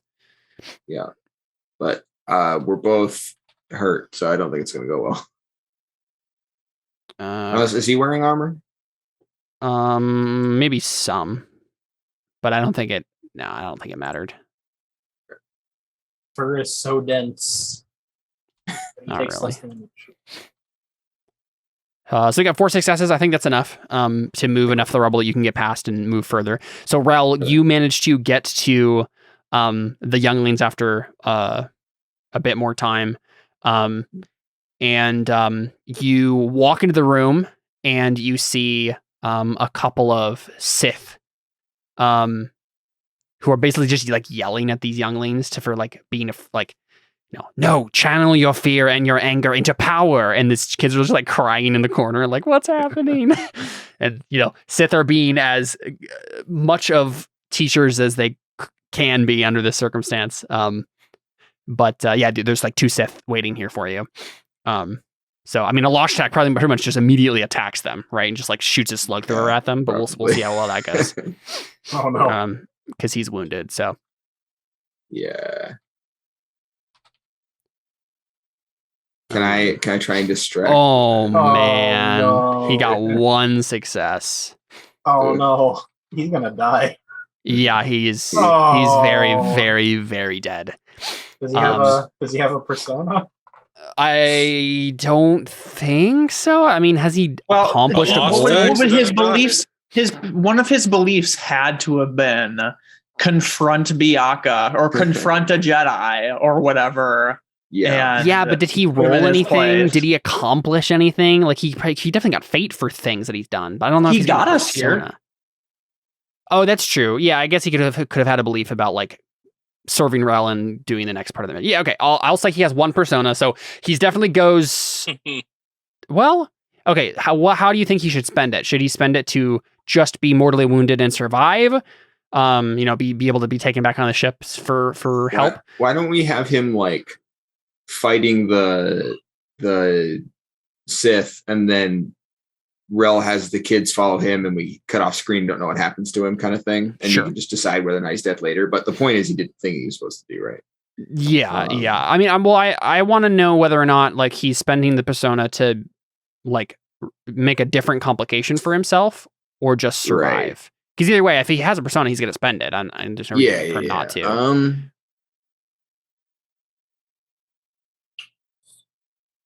That's a good question. I mean, if he just survives, then they'll just come attack me, right? Yeah. Yeah. So then I'll probably I'd want it to be the other way, if that means that I can try and escape. But maybe just more people come. Is that a possibility? Like he just gets deeper into the fight. Some of the corridors are collapsed and stuff, so I don't know if that's true. Yeah, I don't know if that makes a whole lot of sense. I'm not sure. I'm not entirely sure what a into the fire from the frying pan situation looks like here. It's pretty straightforward. He's shooting slug throwers at Sith. Either he kills them or they kill him. Right? Like Yeah. So I guess I'll just say that he obviously gets he shoots. The Sith obviously are familiar enough with these sorts of methods to just dodge out of the way instead of trying to like block them. And then one of them throws a lightsaber at him. It slashes him across the chest. He just eyes roll back in his head and he just collapses. Huge gaping wound across his chest, but like barely alive still. Yeah. So Rel, what do? The Sith like just start advancing on you and you say, "Are you going to try something, alien?"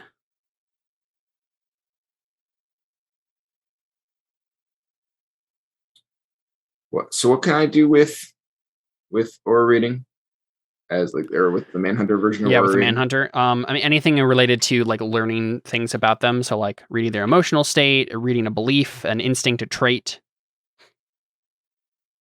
Yeah, can I see if I can find out what sort of thing I could offer these people to trick them into not killing me right now? Oh, I see what you're saying. Yeah.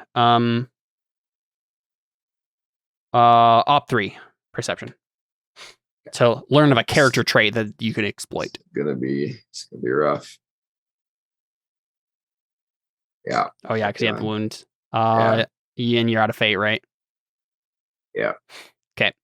So yeah, you're frantically like trying to read their faces, but it just looks like they want to kill you, right? Like the only emotion you read on their face is bloodlust. Yeah. So I guess I just say, well, I don't even know that they won outside. Yeah. So I'd have to bluff to say that they did. Yeah, so say or do whatever you do in this situation to try to get out of this, and then we won't see what happens immediately because we'll roll for Ren, Callus, and Bianca speed test to see how quickly they get here. See if they can intercept this. Ooh, I need some speed tests. Yeah, I mean, it's not gonna do anything, but I think he just like looks at the kids and he's like, try and get out. We're coming to rescue you. And then he grabs Alashtak's slug thrower and he like sort of shoots at the Sith in the Sith's direction, but he's just trying to lead them away so that the kids have a chance to run. He doesn't actually expect to kill them. He's just trying to buy them some time to run, hoping that they have somewhere to go to. So I don't know what that looks like for a roll, but Sorry, say that one more time. He tells the kids to run and then grabs Alashtak's slug thrower. He's going to try and basically distract the Sith long enough to give the kids a chance to run, despite the fact that he probably won't. He won't kill them, of course, but he just wants to try and draw them away long enough for the kids to try and escape. Are you like telling them this too? Just like, go, run. Yeah, I told them to run because someone's coming to get them. Okay, yeah. perfect. But I don't know what kind of role that is. Because again, I'm not trying to win. I'm just trying to draw their attention long enough to do something.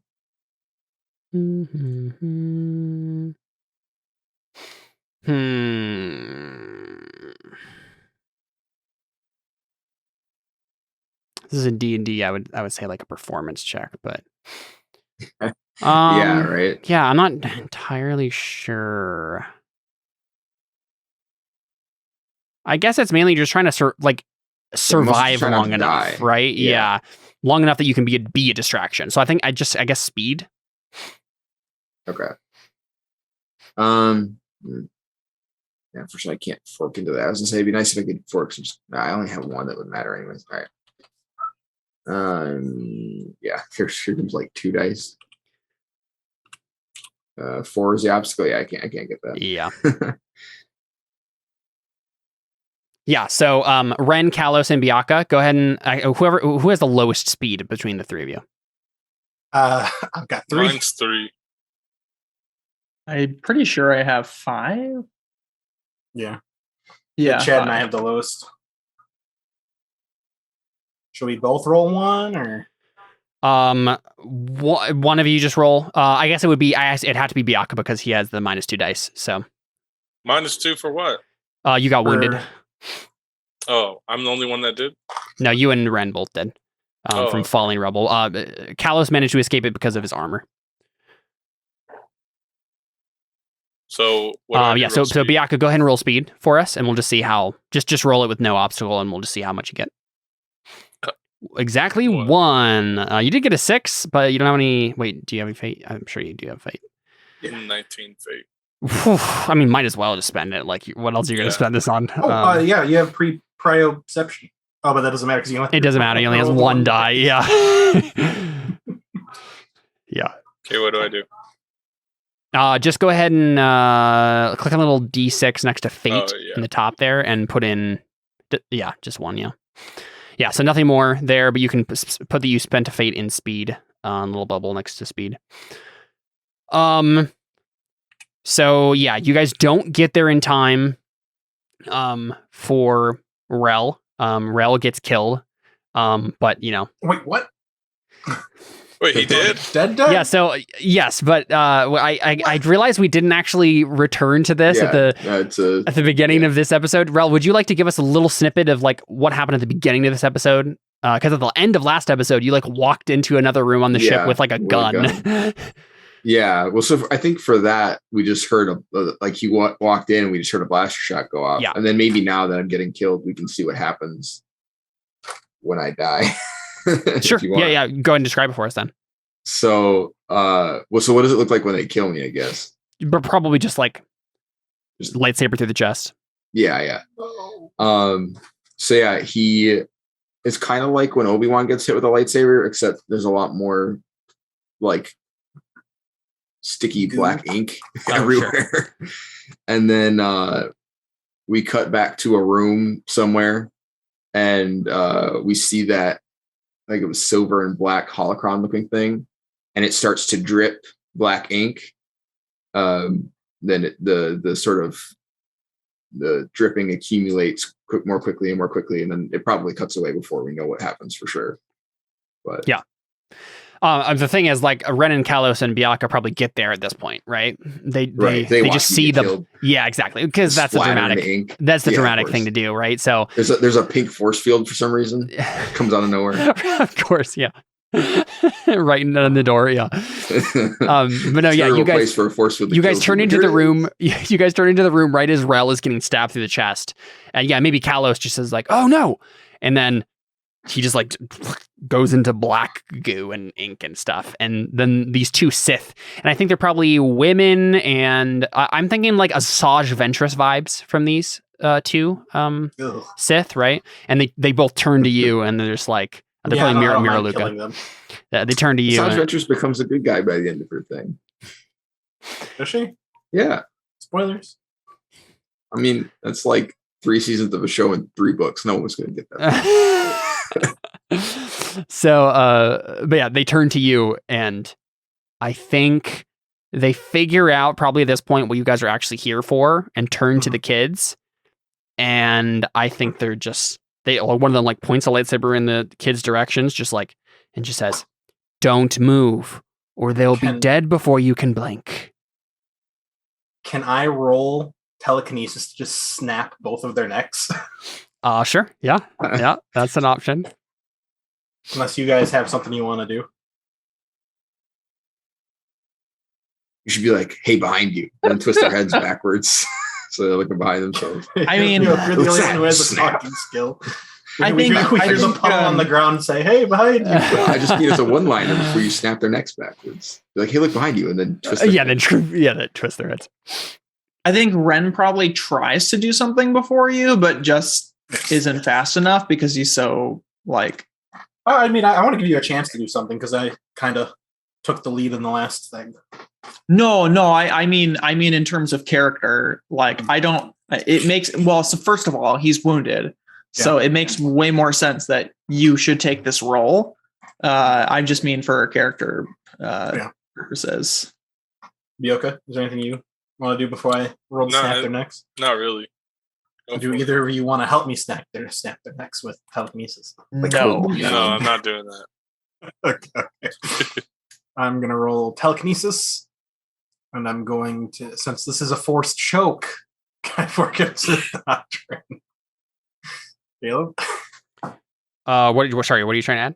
Or Sith doctrine? Sith choke? No, Jared. The choke is integral to the doctrine. No, it's not. Listen, choke. This is literally like trying to argue that you should be able to like miraculously heal people because you know good theology. Like that's not how that works. Well, I mean, either you have the gift or you don't. The people who had the best theology were able to. No, that had nothing to do. I'm kidding. With magical powers. I'm kidding. I wouldn't let Dellen be better at a miracle if just because he knows good doctrine.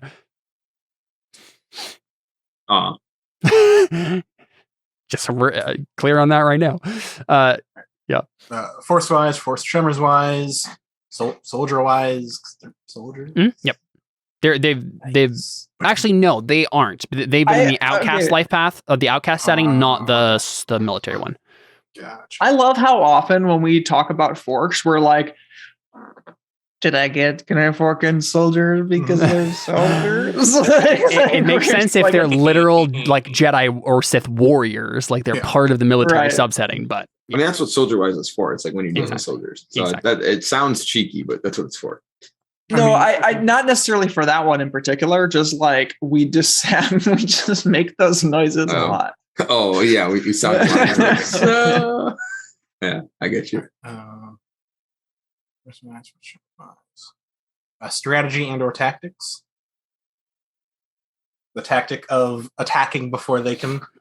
I think this is such a quick moment that there's no time for any of that. Yeah. All right, and I mean, I'm gonna spend a persona on hatred again. I want to get this. I want to get this hatred. Okay. Yeah. Oh yeah. Is 6 into a 6? Is that challenging or difficult? Difficult. Challenging is only ever over the. So I have gotten nothing for like any of these, any tests. That is right because you already filled your difficult. Yeah. All right. So that's the trick to never advancing your hatred. Just consistently only getting one category, and then. All right. I'll tap all 6 of those. What's the ob? Is it opposed? It is going to be opposed. Yeah, I was just waiting for their telekinesis. Yeah, I'm just going to add up a couple things real quick. Hey, my speed went up. They actually have plenty of forks to apply here, so this might be okay. It's a 4. Could be better. Ob 4. It's a 12. Yeah, that's what I figured. I got a lot of 6s. Yeah, you did. You got a lot of 6s. You kept re-rolling 6s too. Cool. Yeah. Can I say since I'm angry that Rel died, can I like literally just collapse them into like a ball? Yeah, you just like implode them. Yeah. All their bones crack and just yeah. That's great. Now it's you probably don't like make their mass less or anything like that. Oh yeah, no, you're not actually. It's a decent sized ball. Yeah, it's just collapsing. It's just all their bones break and are forced inward. Yeah, it's just. So you just definitely traumatize these kids for life for just doing that in front of them. But Caleb, they probably already compared to what they went. They probably already were traumatized. Yeah. If anything, after everything they went through, they're just like, oh, this guy killed the people who have been torturing me for the last. That's fair. However long. People aren't usually that rational, but okay. But now they're afraid that you're going to sausage exactly. ball. Well, this is where Ren and Bioka come in. Yeah. Now the nice people. Jared, do you remember the rest of the campaign? The fact that Ren and Biyaka are also soldier types who don't have any good bedside manner skills either. And I'm dead, so exactly. So you also see a Loshtak. Biyaka is on the ground, seemingly dead. Uh-oh. I don't know if you do anything about that or check. Yeah, I would go up. I would go see if he's dead. Yeah, so you can see that he's still alive, but like definitely very damaged. So I go talk to him. No, he's like unconscious. Like he can't talk to you. I can't talk to him? But you can tell that he's like shallowly breathing. Well, you can talk to him. He's still hanging on him. He's just not talking back. You can talk at him. Yeah. Okay, then I go look to see if he's alive. And then I just say, I don't know. I don't even know what I would do because I can't save him. Can I? Can I heal him? I don't. Probably an auto. Ren has transference. I don't think you do. But I thought it was a force ability. It is. So it's. I'm not gonna I see what you're saying. I see what you're saying. Back. Yeah, you're right. I think empathy actually allows you to do something like that. Let me check.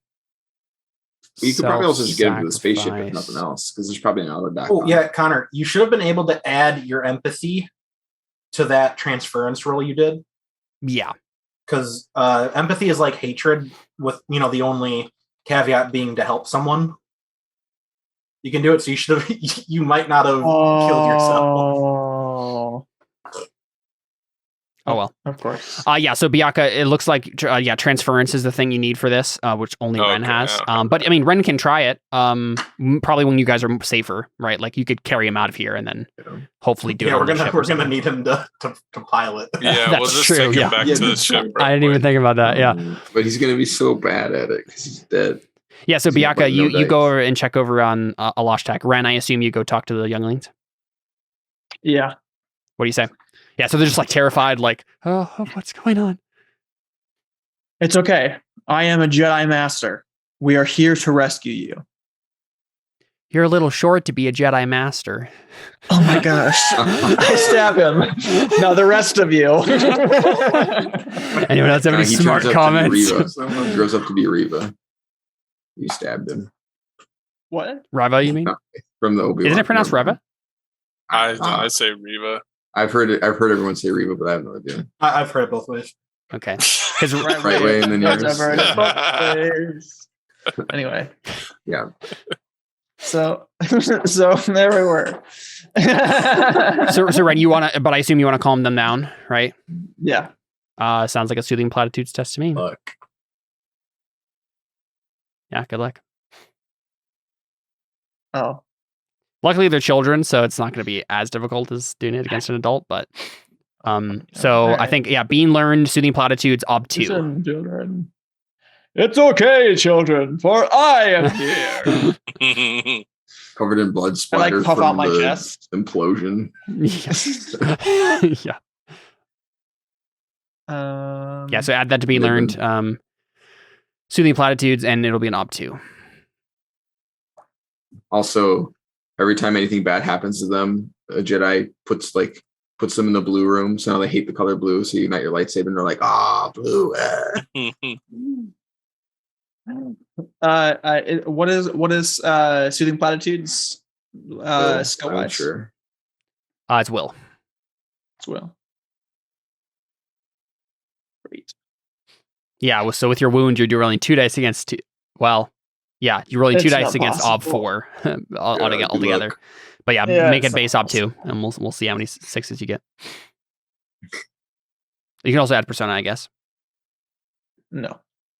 Just carry them out of there with telekinesis. Okay, you can spend 1 fate and hope for a bunch of 6s, but No. Okay. No, I'm taking the loss. There's so no way. mark a difficult on your will.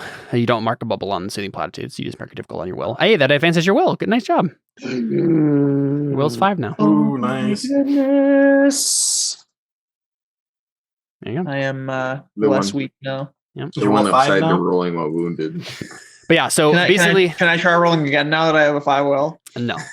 I think the idea, right, is that now the children are still going to be really frazzled and like scared and stuff. It's just going to make them much more harder to herd wherever you want them to go. It's not like they won't listen to you or whatever. It's just going to be way more slow going. So I assume you guys are just going to like try to usher them out in towards the event horizon I like David's idea of just carrying them with telekinesis. with telekinesis. I mean, there's 3 Jedi here. I'm fine with that. You're just dragging them along. Come on. No, not dragging them. I know. Just like force bubble. Yeah, force bubble. Yeah. So I assume you're basically heading out back to where you came. 'Cause it's been cleared Yeah, already. I don't know Yeah. where Gonna go to where the else truck. we go. Can I carry David's goo? Is that a thing I can do? Yeah. So can you remind us, Rel? I assume you would have told Kalos something about what happened, so that he knows enough to like. Yeah, because I succeeded that role, knowing the holocaust. Or do you I not don't tell think we anyone had- this? No, yeah. I mean, Last Jack probably knows just because he's probably seen me get killed before. But yeah, you remind me on this myself, I guess. Does it matter if they leave your goo there?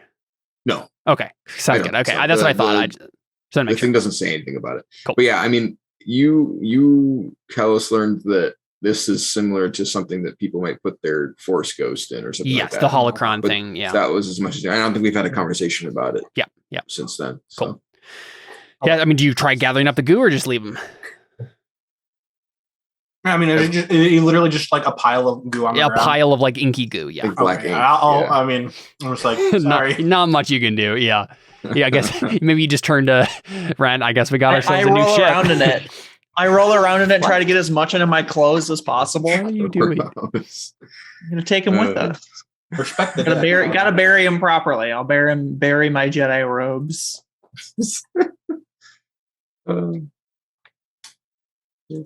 You just got I to use pyrokinesis to ignite them and There you go. give them a Is that a Jedi thing? funeral. Yeah, You just use telekinesis to vibrate the molecules around you. No, but no Jedi or Sith ever does anything like that. Not in the movies, but and somewhere they do. It's in the wiki. It is in some extended universe thing. I wouldn't be surprised. Useful thing that they could do.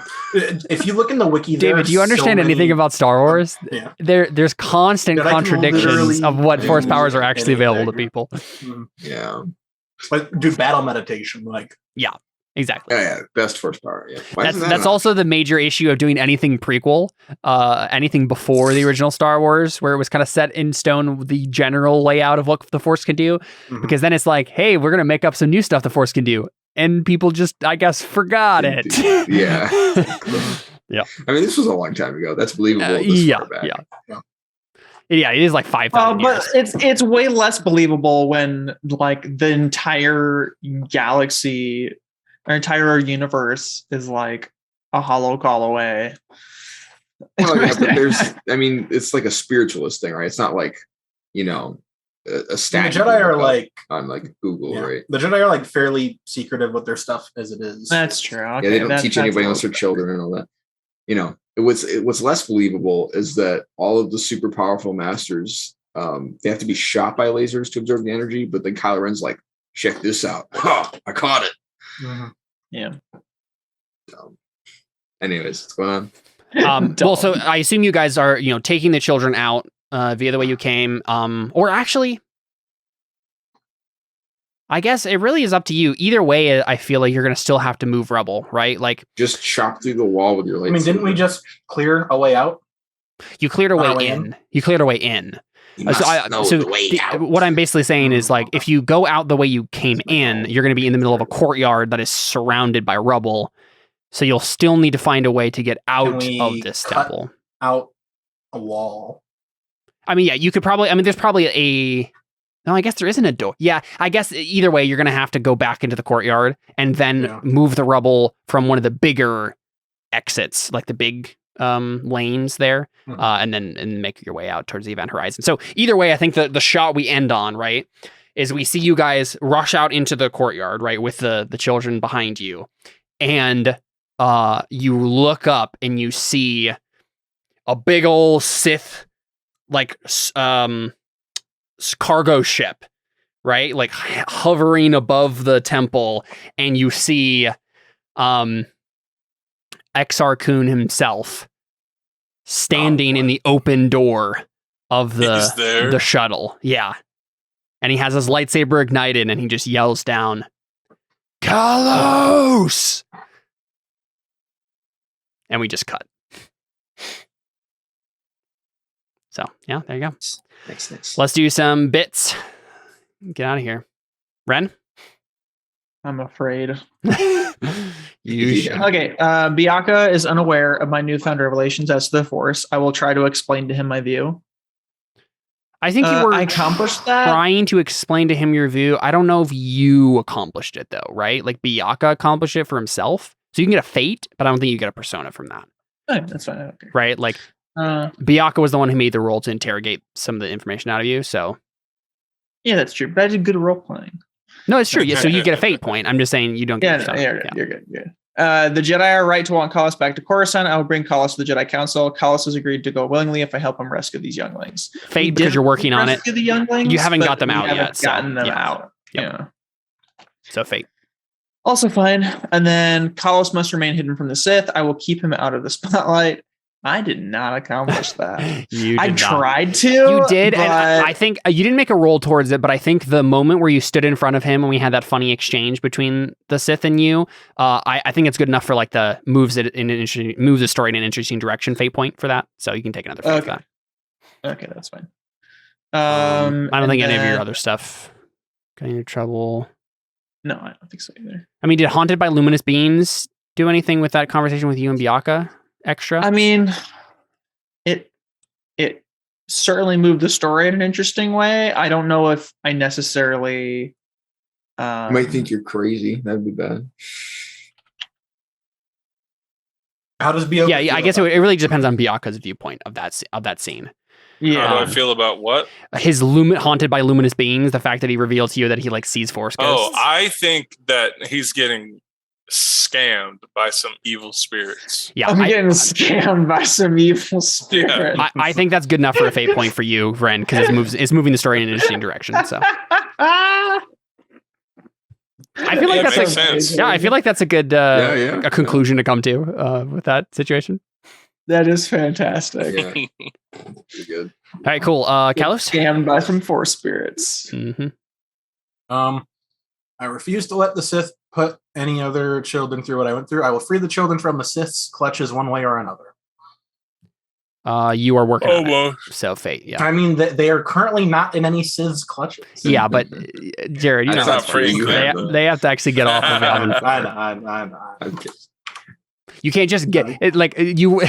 If you had just like freed them from the Sith's clutches, like left them in a random place in Yavin 4 and then left, that would not have been an accomplished goal. Jared, I have a fate farm for you. I'm gonna have a belief about giving the children to a Sith, and you're gonna have a belief about getting the children away from the Sith, and we'll just hand them back and forth. Fate every session. Good idea. It's a good idea.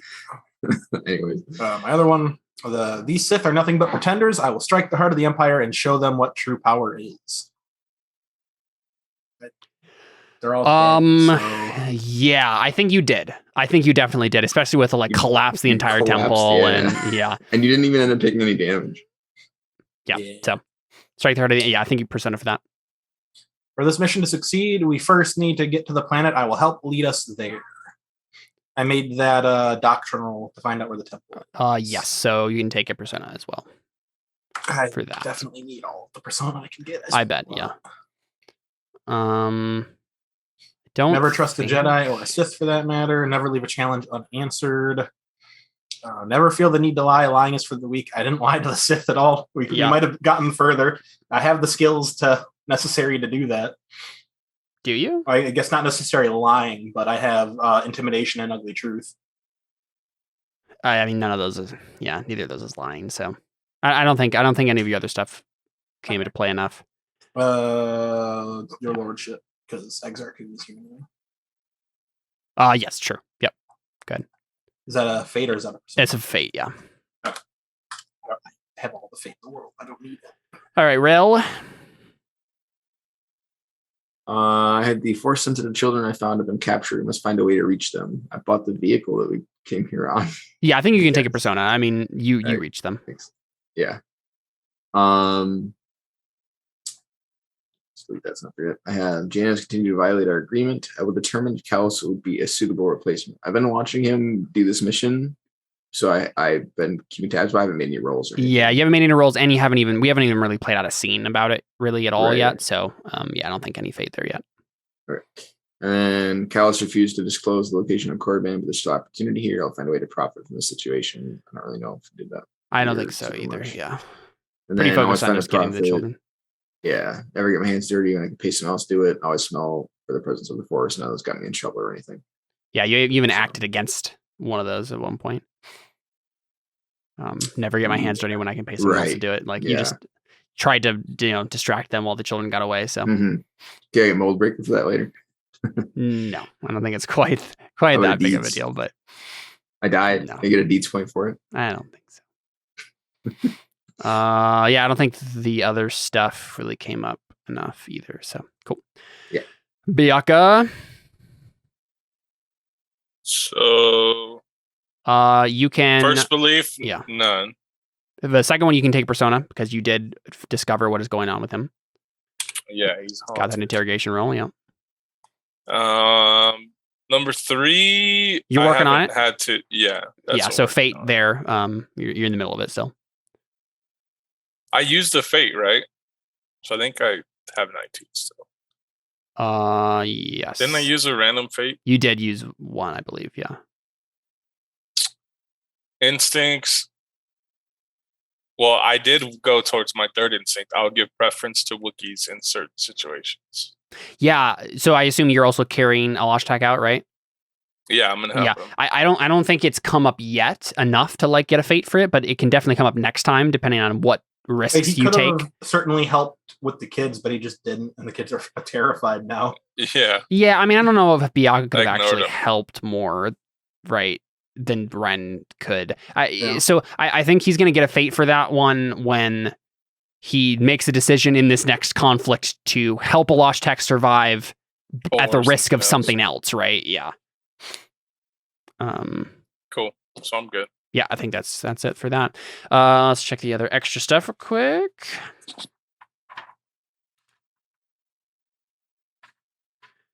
Humor. Anyone have a moment in the game that stood out to them? Player stopping the table. Connor laugh by saying he's getting scammed by. Yeah, I wasn't in character though, unfortunately. Yeah. I think the only times we had like a major laugh moment was like I thought the like scene with the Zabrak was pretty funny. How we just kept talking over him, trying to. So I think maybe Ren and Kalos, I think, were the people who were talking during that scene. So maybe both of you can get a humor fate point for that. That was I found that pretty funny. Sweet. Let's see. We just need to start spending fate on every single roll, no matter what. Yeah. Well, you should have been spending on telekinesis, I guess. We keep forgetting that. Yeah. You're right. I will just arbitrarily minus 3 and put it on telekinesis. Right skill, right time. Did anyone have a particular? I guess I'll give it to you. I'll give a fate point to you for having resources to buy a random speeder, even though it didn't, end up coming up as much. It's still. I mean, well, actually, you know what? I don't think you can get it because it literally just got buried and it didn't really come to anything. August.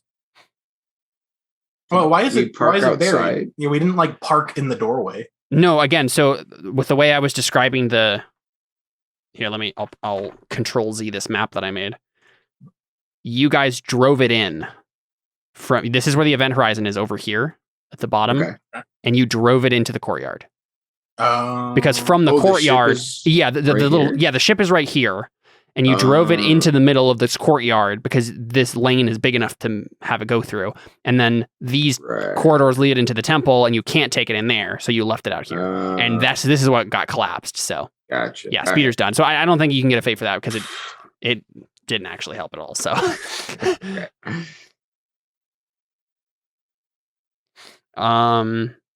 Yeah, I can't think of any. Oh, you know what? Byaga. I'll give it to Byaga for interrogation, right? For figuring out. Oh yeah, that's a good one. Right, that's a pretty obscure skill that doesn't get used a whole lot in Burning Wheel games and that was pretty important. So what do I get?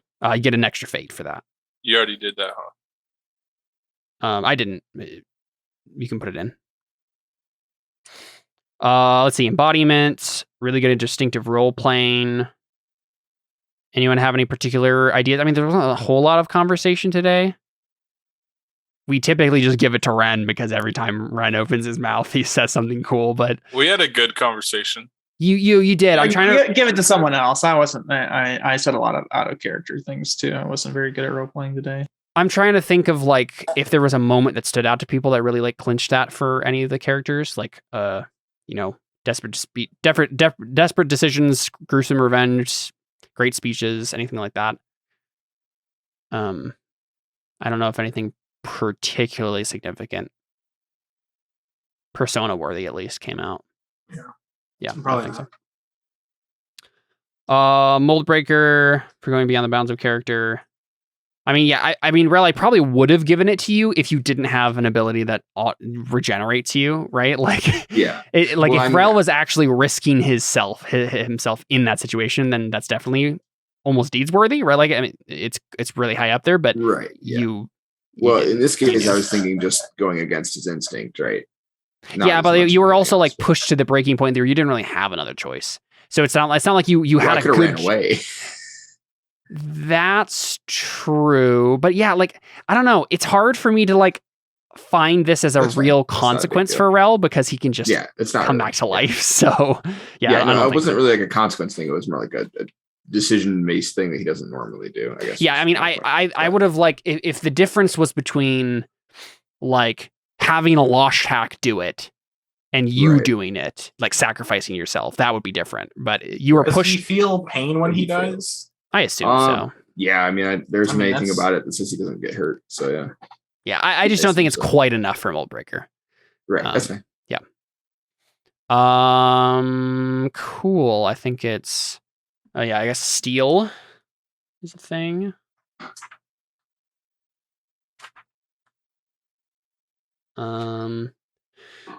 Let's see. What's the highest thing that happened today? Witnessing or suffering under sorcerous cataclysmic destruction. I mean, Kalos did take down an entire temple with a force storm, so that's an Ob 9 steel test, which I'm pretty sure is a challenging for everybody. Do I get that since I was the one who did it? Or yeah, no? yeah. Oh, cool. Wow. You witnessed it.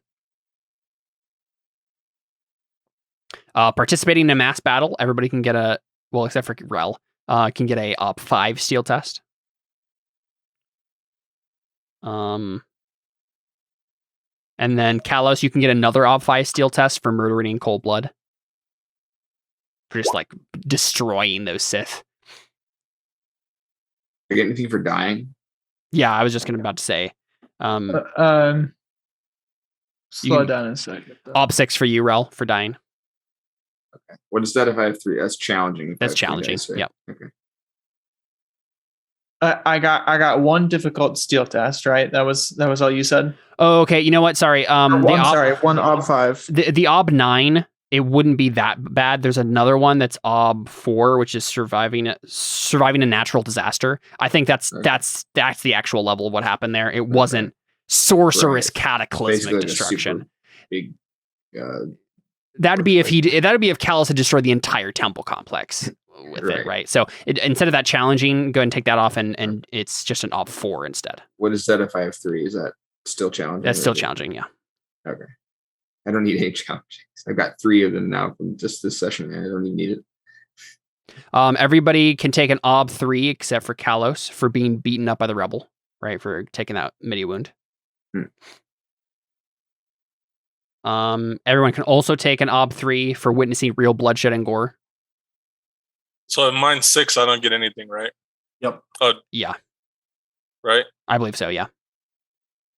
And I think that's so it for far steel. we've got 1 Ob 5 and 2 Ob 3s, correct? And 1 Ob 4. And 1 Ob 4. Yep. Ob 4 and 5 if mine is 6. What do I Yeah, you only get those are anything difficult. for 5 and above. Oh, Four's not difficult, is it? I think so. Here, maybe. I'll roll it quick. It depends.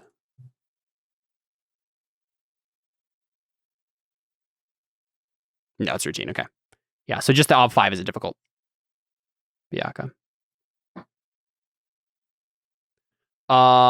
Cool. Yeah, I forgot you had Gray Shade Steel. Mm-hmm. And then the only other things before we end here is empathy and hatred, of course. I gotta get going, and I don't have those, so I gotta sign off. Yeah. Okay. See you guys later. All right. Well, we'll let you here real quick. Sorry, We'll just do this off screen. I just want to not ruin the overlays and just end here on the stream. Okay. Sounds good. Go. We're out. See ya. Bye.